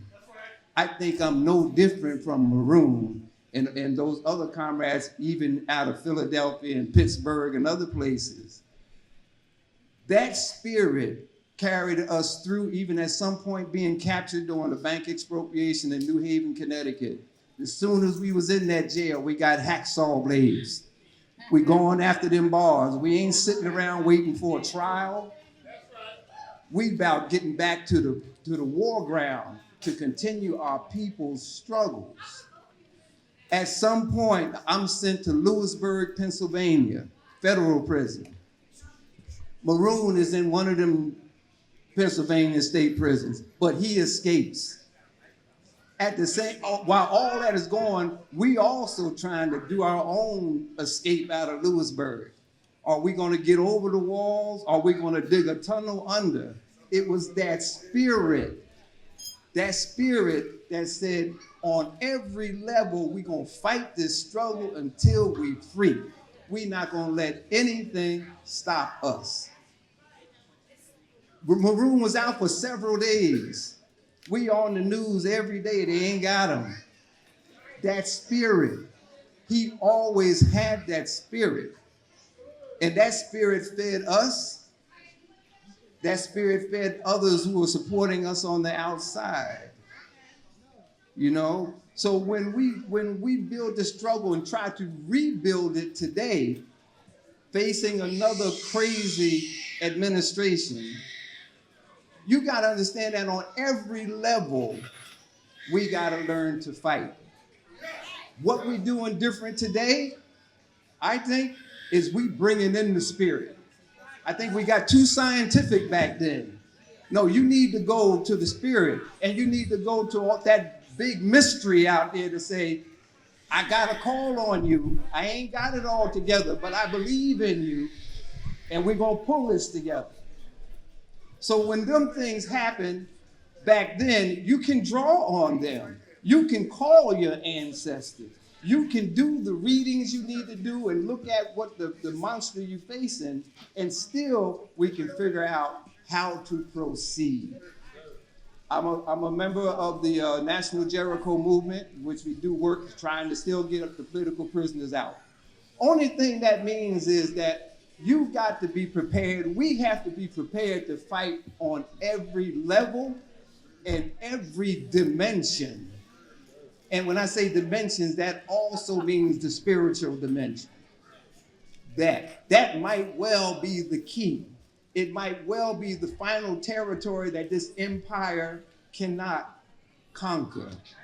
And it's enough to give us time to do what we need to do in our communities to build new unities that bring us together, that gives us the mindset and determination to take control over every aspect of our lives, every aspect, and to see the beauty of us when we look at each other. Know that we come with gifts. Know that we have to learn how to draw on them gifts. Because what we're facing now, as you can see, and it's not whether it's Trump or not, they don't care who they put in there. When we come together, when the indigenous nations come together, this whole empire can fall. But it gives us a chance to live, to breathe, to smile, to enjoy with a guarantee that our children are going to also live joyous lives. And we will not let anything get in the way of that. Yes, we will not be, in Malcolm's word, bamboozled by anything they put forward to us. So know that this is our challenge now. Coming into this liberated territory should give us some idea of what a liberated future could look like. Just this space right here, the creativity that went into this. The creativity that went into it is in you, because you're the ones that make this possible. I can't wait to get back to Rhode Island and get on them social media thing. I ain't on them that much. To let people know about this space. To let people know. So I'm a maroonist. I'm a fugitive.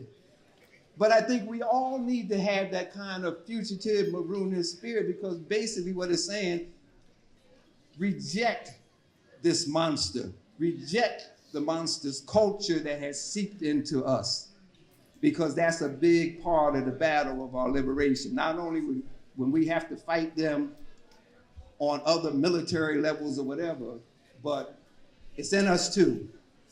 The spiritual part helps to bring it out.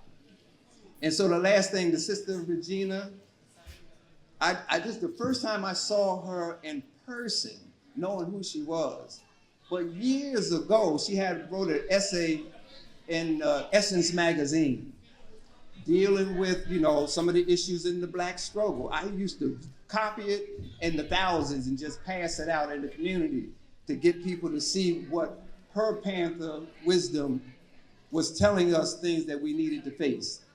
There was reasons, that was one of the reasons I think I'm here today.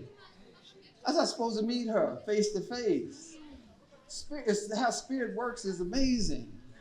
How it works, how it brings us together when we think that it's just by chance. Things are not necessarily by chance, and I'm shutting up. We can get our liberation in this country by any means necessary. By any means necessary. Assata should be our biggest inspiration right now.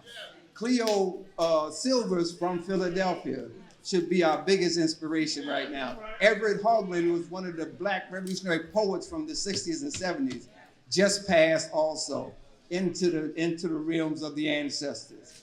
Philadelphia, I love y'all. I love y'all. We gonna make this work. We gonna win.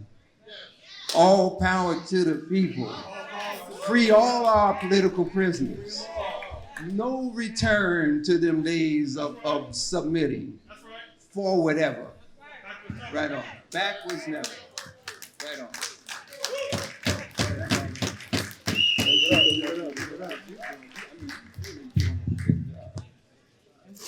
Yes, sir. Give it up one more time, y'all, for Brother Ashanti Austin, y'all. Give it up, give it up, give it up. We got a lot of long-distance revolutionaries in this house tonight, y'all. A lot of long-distance revolutionaries in the house tonight who have a lot of wisdom to share and a lot of insight to impart on all of us. In the spirit of Queen Mother Mama Assata Shakur, we wanted to take a few folks up who might feel compelled, if it's on your heart, if it's on your mind, if it's on your spirit mostly. If you had a couple of quick thoughts, we could give people a minute. If you wanted to share out, we're going to be doing a program in the future about Assata Shakur. But if there's anybody that wanted to just speak out briefly, we want to share out.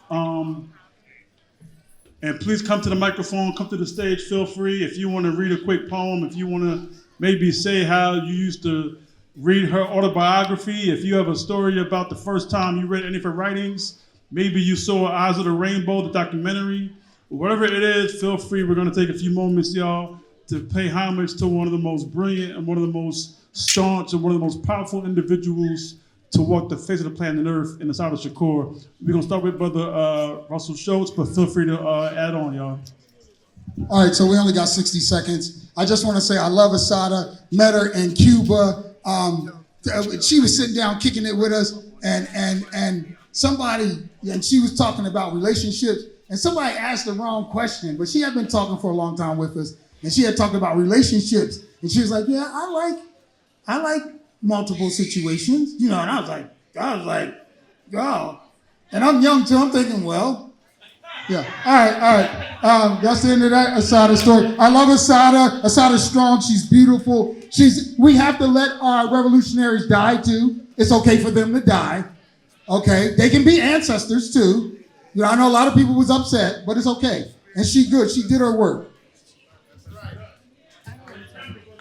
Hey, peace. My name's Ikemba. Just want to speak briefly about the inspiration that Assata gave me Malcolm X, my biggest inspiration. But studying like Malcolm X and the Black Panther Party, there's a lot of like male figures, and so I sought out the women, the matriarchs of our movement, and I read Assata Shakur's autobiography, and there's not a lot of books I read twice, but Assata Shakur is one of those books. That autobiography is one of those books I read twice because it was so inspirational and so good, right? And last Saturday, I'm in New York, and I organized what we call the Mega Everest College Coalition. That's where I teach at. And so there's several grassroots organizations that come together and do work on the college, at the college. Last week was our first workshop, and we showed the documentary of Assata Shakur and exposed students and other people to Assata Shakur at that event. And then days later, we found out that she passed. So, it was good that we were able to expose people to Assata. So now when they heard her name and saw her in the news, they're like, oh, okay. And it's going to hit them differently. So, so long live Assata, and thanks for the time. Peace.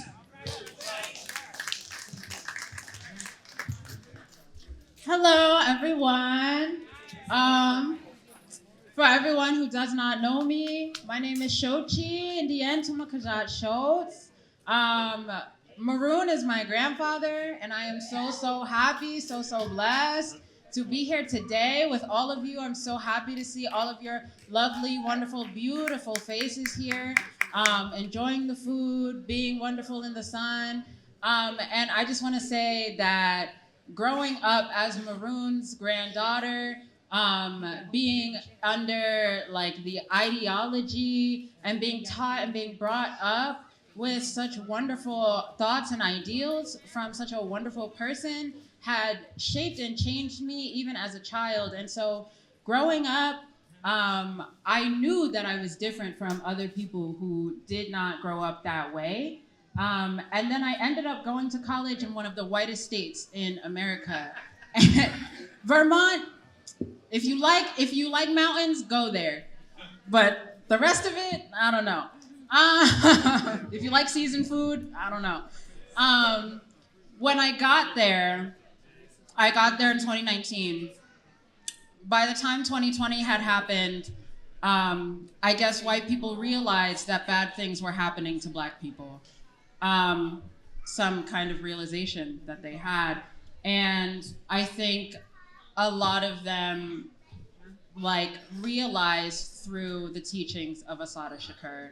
And it was a beautiful, wonderful thing to witness her teachings, infiltrate isn't the right word, but I mean, hey, come into the community and hear her words spread throughout the community and motivate people to hit the streets, motivate people to use their words, motivate people to speak against injustice. And it was fantastic and it was beautiful. And the way that it affected my community, the way that it affected my experience, the way that it changed my experience while I was there, struggling in a community that I did not identify with, hearing her words in the streets that I did not feel comfortable in, changed how I experienced life there.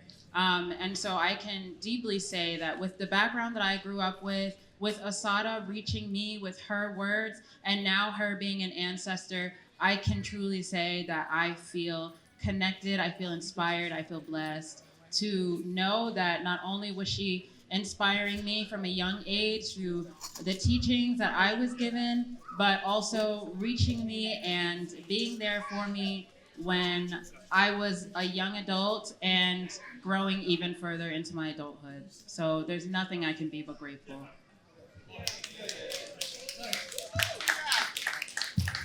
Give it up. Thank you. I gotta echo the words of Brother Ashanti. This space is absolutely amazing to walk into, to see this. I live in New Bedford, Massachusetts, and I was in Baltimore and I saw that this was happening and drove up today, and I'm so glad I did. Sister Assata really impacted me. In 2003, we had an organization in New Bedford, Massachusetts called Freeing Ourselves, where we were bringing political prisoners and folks to speak to our community to try to reinvigorate the revolutionary spirit that once been in the city. In our city, we had a chapter, unofficial chapter of the Panther Party run by Pocky Grace, who was a political prisoner, who is now an ancestor. And through that organizing, that's how I first met the brother. And through that organizing, the struggle we had was a real challenge in our community. And a lot of the organization, a lot of the people that were volunteering were givers, and we didn't have enough going on, and a lot of us were struggling. So the organization fell apart. And in falling apart in that dark time with the Iraq war and just the struggles in our community, the violence that was happening between the neighborhoods, there was a lot of deaths happening. There was a lot of depression that I was facing at that time. And one of the things that really struck me is I designed clothing, and a lot of my heroes, I created clothing with them images on it. And one day someone came to me and they said, all of your shirts are all people that have been killed. And to realize that so many of the folks that inspired me ended up becoming martyrs to the movement. And that did something to me too, that made me a bit sad. And I remember my daughter was just born, and I had purchased the book Assata. And you know, in that space of depression, reading that book, first of all, I've never read an autobiography that was that creatively written, that had me waiting for each chapter. The way the style of it was so powerful. But I think just also the idea of getting away, because the idea of someone liberating themselves and getting free, and the importance of that victory and having that victory. And I feel like they got Marvel characters that they make movies about. We need movies about folks like Assata and those liberation stories, so that the examples that young people have. Because I remember Freddie Hampton Jr. talking about when young people were asked, I forgot what the doctor's name was, she asked if they wanted to be like Malcolm, and they were like, why would I want to be with Malcolm? He ended up dead. You know what I mean? So this idea of the fact of a victory provides a sense of hope. And then the last thing is the idea of Cuba and her living in Cuba. I traveled to Cuba in 2019, and I probably wouldn't have done that if it wasn't for reading that book and seeing that Cuba had welcomed me into that community. So she also really helped me to understand the importance of international solidarity and going to Cuba and seeing the potential that socialism can have. So long live Assata. Anybody else want to provide any brief words about how you were maybe impacted, inspired, or empowered by Queen Mama Assata? It's okay if you're not. Before I provide my words, I actually want to do a couple of things. Can we give a major shout out to the cooks and the chefs and the caterers, y'all? Let's go. Hello, everybody. I just want to say that I'm honored to support my spiritual brother Russ and my spiritual sister Sharon. I just want to give a shout out to all the change agents and all the helpers out there that's about making change. Thank you guys. My honor. Give out to everybody who provided food today as well. And again, if anybody has any brief words again about how Mama Assata may have impacted you, we do have some time now. How you doing, everyone? So Assata Shakur, she impacted me greatly because I remember reading her autobiography. I was inspired by her poetry that was in there, and I used to do poetry, spoken word as well. And so I was really inspired by that, especially the piece she had about the roads going through concrete, which the late great Tupac Shakur was actually quoting as well. But one of the most profound things that Assata Shakur had taught me through her book was that revolutionaries, real revolutionaries, are guided by love. Not by hate, not by anger, but by love. And so how I interpret that was we have to show love for each other. But first, before we can even show love for each other, we must show love for ourselves, because it starts at home, it starts internally. So when we love ourselves, then we understand how to love our family, love our extended family, our community, love our people, right? And then turn that love into action. Because through love, we can transform the world. but it's through action. And I'm not talking about the love of turn your other cheek or nothing like that. I don't even consider that love. But some people will try to equate love with turning the other cheek and being meek, mild, and docile. I don't promote that. I don't advocate that. You know, I advocate what Malcolm said. You know, you slap me, I'm gonna tear your arm off. You know, so but that's what I want to say. We must love ourselves. We must love our own kind, and we must build a future based off of that. You know what I'm saying? Thank you. I appreciate you, Brother Gabe. Anybody else have any thoughts? Anybody just want to share a couple words? Like the Bible was to come up. Once Bible finishes, I might close this out. And then we have Miss Yvonne on deck. And then we're gonna close out once we get ready, all right? So we'll do that. Thanks everybody for coming here and being here today. Hotep after Huru. I'm General Muti. General is my title. Muti Ajimor Saber was my name, and I'm from the great state of North Philadelphia, city of Richard Allen. And of course, we smash gentrification. That's what, being from the great state of North Philadelphia is about. Assata impacted me based on my reading. I was captured as a child, sent to prison and sentenced to death by incarceration for a crime I didn't commit, homicide robbery. And it took me 42 years to fight to prove my innocence and become exonerated, self-exonerated. So Assata was a part of that process in reading her story, because her story is one of an African who was defiant and unafraid of the oppressor. And all of the comrades she moved with, Brother Adingo, Sekou Adingo, who me and his son, we like this, and all Brother Zayd, all the Shakurs, may the Shakur spirit of revolution live forever. But Assata was a part of that process, and there's value in reading and understanding how revolutionaries move, and not only how they think. And like Shaka was just saying, in terms of the love, that's the nuances in this struggle. Because if you don't get the nuances down pat, the big stuff ain't gonna work. It's just a lot of bluster. You're talking about what we need to do, and you ain't done nothing. You ain't took care in-house. So she taught me the importance of taking care in-house.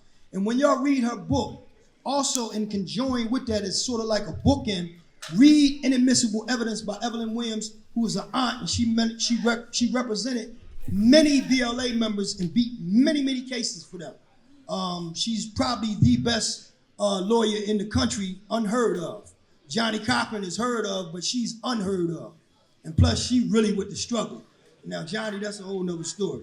But that's how Sister Assata, the Queen Kente warrior, impacted my life. Just through telling her story and having me be able to implement what she said. And it's one quote, I can't remember it verbatim, but in essence, she said that in this struggle for African liberation and sovereignty, we have nothing to lose but our chains. Hotep.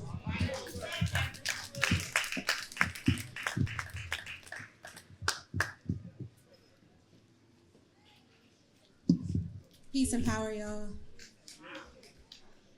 Can I get a little call and response? When I say Ashada, can y'all say it? Shakur? Assata? Shakur. Assata? Shakur. Assata? Shakur.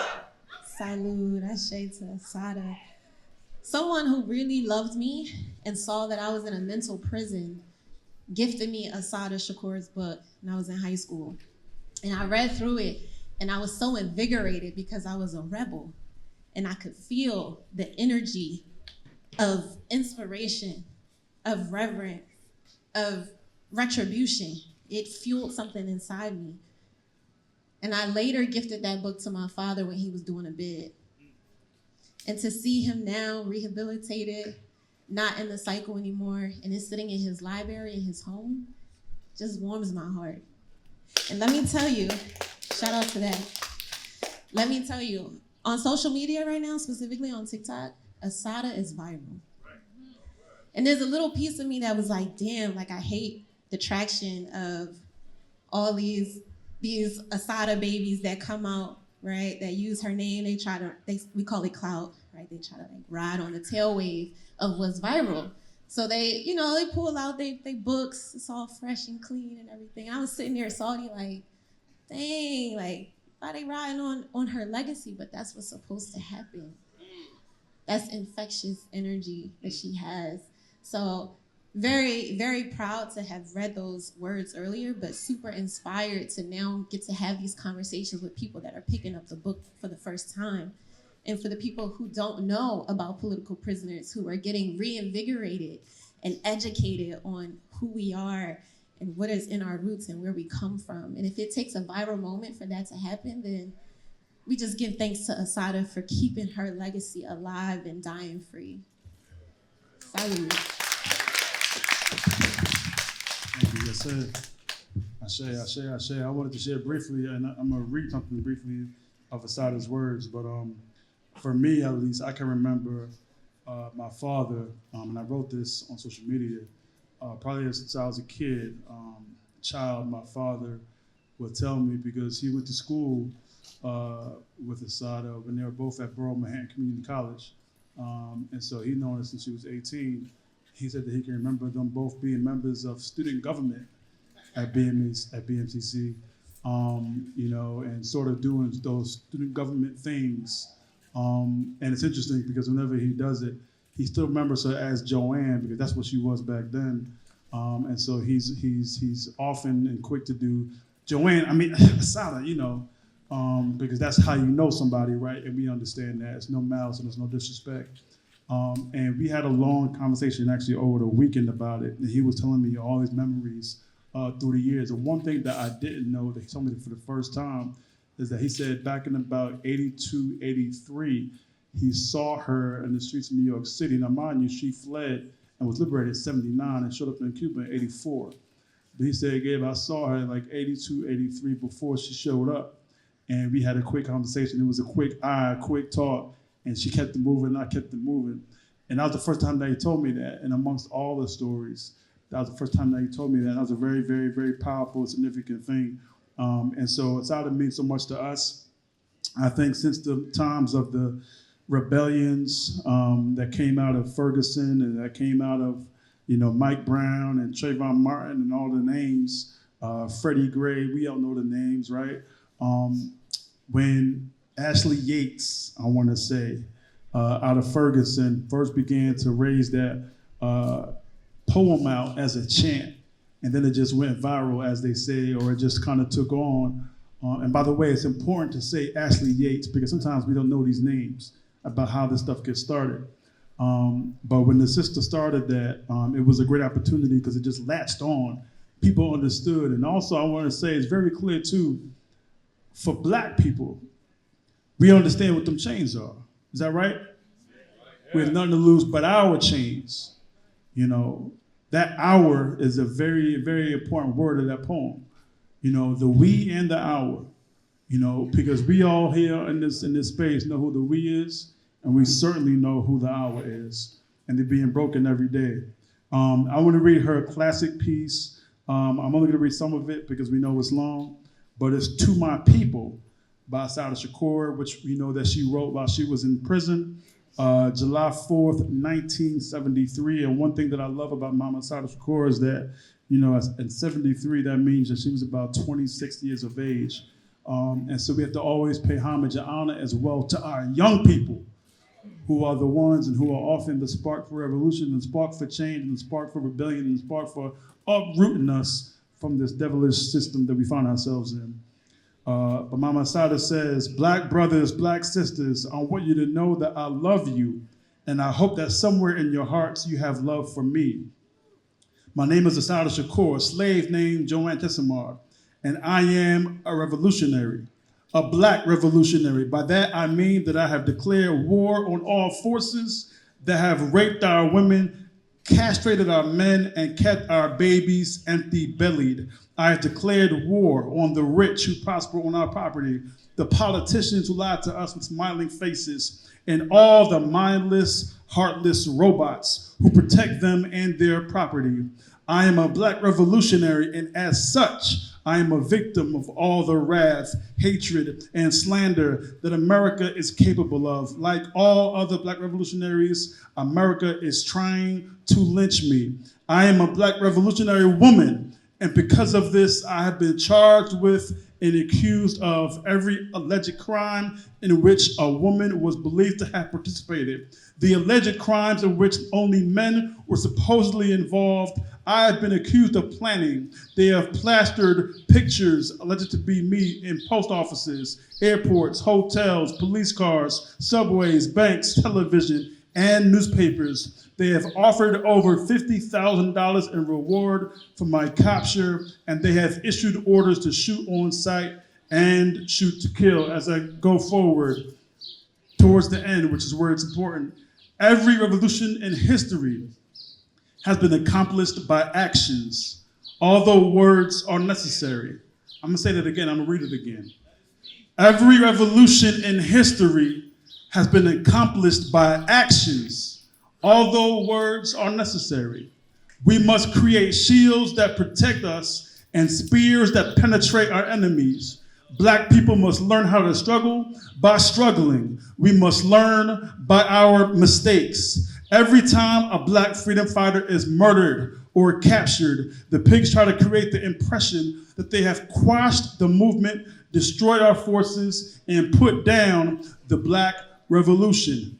That is absurd. Black revolutionaries do not drop from the moon. We are created by our conditions, shaped by our oppression. We are being manufactured in droves in the ghetto streets, places like Attica, San Quentin, Bedford Hills, Leavenworth, and Sing Sing. They are turning out thousands of us. Many jobless Black veterans and welfare mothers are joining our ranks. Brothers and sisters from all walks of life who are tired of suffering passively make up the BLA. There is and always will be until every Black man, woman, and child is free, a Black Liberation Army. Give it up for Assata Shakur.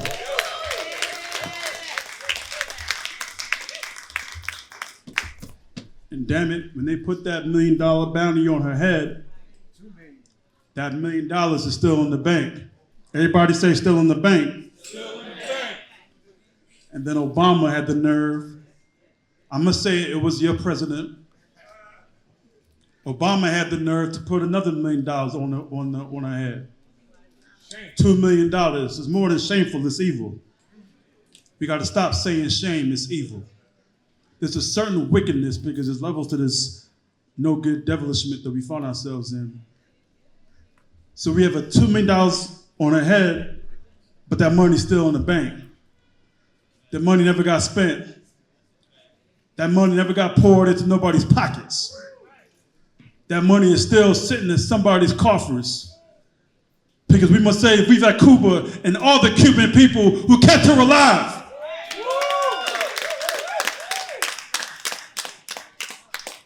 Doesn't matter how often she had to move on the island. Doesn't matter how often she needed protection. Doesn't matter how often she needed to be scapegoated. Doesn't mean how often she had to walk around with security. She understood what it meant. She got the word to the States, to her family, to her beautiful daughter, Kikuya. She was able to still make work and do work that made an impact to those on the island. We must lift up in this time her comrade on the island, Mama Nahanda Abiodun. May she rest in power. And so when we say Ashe for Mama Assata Shakur, I want us to think this. If we're gonna call on Assata Shakur in a libation, I would say don't call it if you're not serious. And I'm saying that with all sincerity. If you're not calling on Mama Assata Shakur with the sincerity, the sacredness, the power, and the militancy that she represents, like the elders say, keep her name out your mouth. She represents something. And we're not gonna whitewash nor sanitize her legacy. There are already folks attempting to do such. They're calling her an anti-racist social justice advocate. they're calling her somebody who was interested in quote unquote change. We have to use our words precisely when we speak of Assata Shakur in the same way that we speak to these names on this altar in front of us.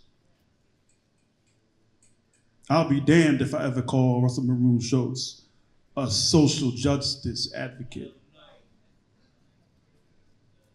You won't sanitize his legacy. Words have meaning.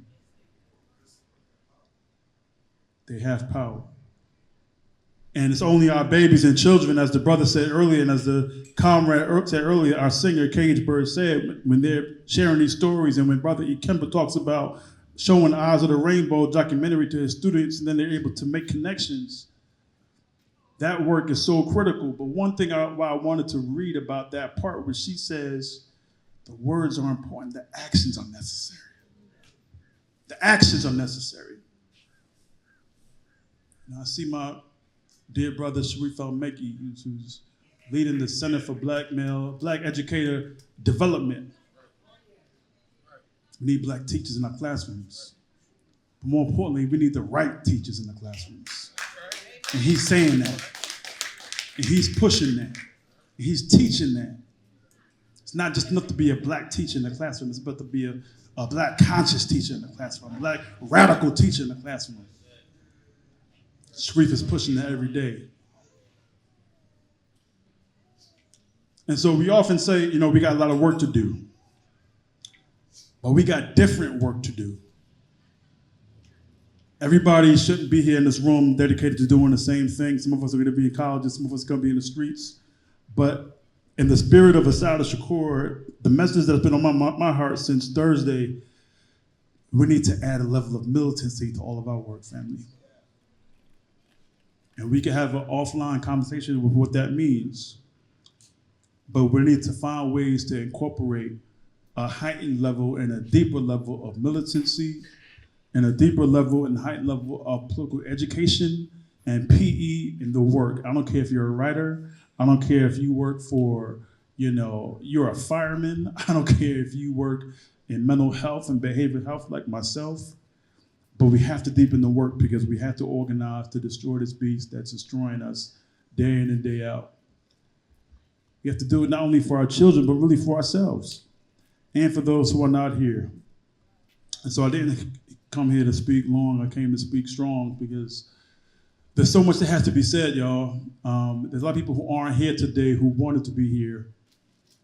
And, beyond today, when we have that program for Mama Assata, I think about long distance runners like Mama Pam and Mama Ramona and, so many others across the country, Mama Dequee out of New York and so many others, and the ones that we've lost.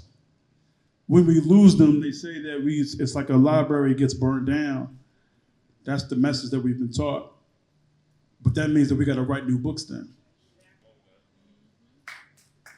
And some of us got to get to writing. We got to get to writing. We can't allow the narrative to end because, like Russ did say, we're all going to find our time. Not to be morbid, but in 100 years, nobody in this space is going to be alive. I'm just being honest. I don't want to bring the energy down. I'm just being honest.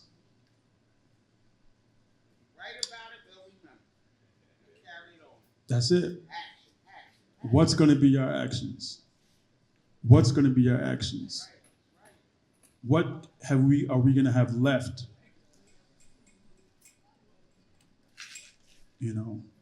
That we know for sure that this thing can be ruptured, and most importantly, that we've built something for our people who are oppressed across the planet. Let's do that, family. Let's do that.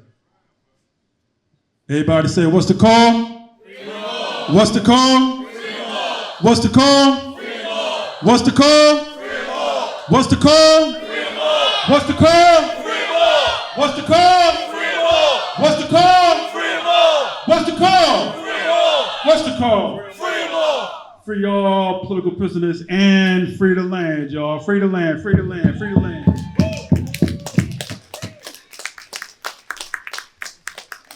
What I want to do is I want to bring up, is Kumi around? There she is, there she is. I want to bring up Kumi, dear sister Kumi, who's gonna provide us and close us out. I want to once again thank all the volunteers. I want to thank somebody who's to my left. Once again, you're right. I want to thank Mama Leka and the One Art team for allowing us to be here today. Thank you again, Mama Leka. Always been so sincerely supportive of this effort. And then also to my right, somebody who's always in the cut but always there. I want to thank our videographer, Brother Sonny, who's always in the building doing this thing. We can't forget our ability to be independent, revolutionary documentarians. That work is so critical, y'all. I'm gonna bring up Kumi to close this out, y'all. Peace and power to the family. Peace and power to y'all. One love. Peace, great evening, resurrection, everybody. My name is Kumi. I'm from New York. Thank you all for having me. It's been a beautiful, beautiful day. So I'm gonna close out, if you're familiar with the Assata chant, but before I share our new ancestors' words, I wanna write some words that she inspired me to write. Liberation is a love language. Can you speak it? Can you translate it for your neighbor? Can you read in liberation? Can you hear in liberation? Is your sight liberated? Does your touch liberate? Do you have liberating sex? Do you have a liberating diet? Does your spirit know true liberty? Is it housed there? Are you leasing liberty or were you born into it? How fluid are you in freedom? We all should know. Thank you. And if you're familiar with Assata chant, you know it has 3 levels. The first level is for ourselves, the second level is for the world or the earth, and the third level is for our ancestors. So if you can, please stand. And if you can, please join hands. Make sure the babies are in there too. In our first level, we're going to start with a whisper. We're going to ground ourselves in Assata Shakur's memory and her legacy and her power. So it is our duty to fight for our freedom. It is our duty to win. It is our duty to win. We must love and protect one another. We must love and protect one another. We have nothing to lose but our chains. We have nothing to lose but our chains. It is our duty to fight for our freedom. It is our duty to fight for our freedom. It is our duty to win. It is our duty to win. We must love and protect one another.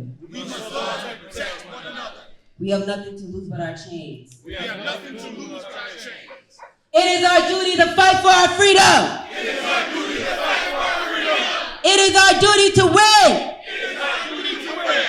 We must love and protect one another. We must love and protect one another. We have nothing to lose but our chains. We have nothing to lose but our chains.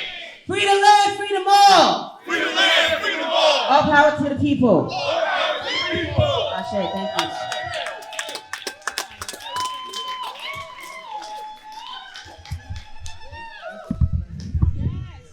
So as we close out, that was the ending to our Assata piece. But we have one final speaker, actually, y'all, to close us out. That was the closing to the Assata Shakur's tribute. But I want to bring up somebody who's also dear before we close out, and I see the comrades getting ready to close out. But I want to bring Miss Yvonne up. Miss Yvonne, if you could come up. For those that know Miss Yvonne and how important she is to this work, she said, Brother Gabe, you need to put me on last. I said, I got you. And so we knew that we wanted to have Kumi on for the final, celebration and tribute to Mama Assata Shakur. But the final word for the brunch is gonna be by Miss Yvonne, y'all. So please give her your attention, and then we're gonna be out of here, y'all.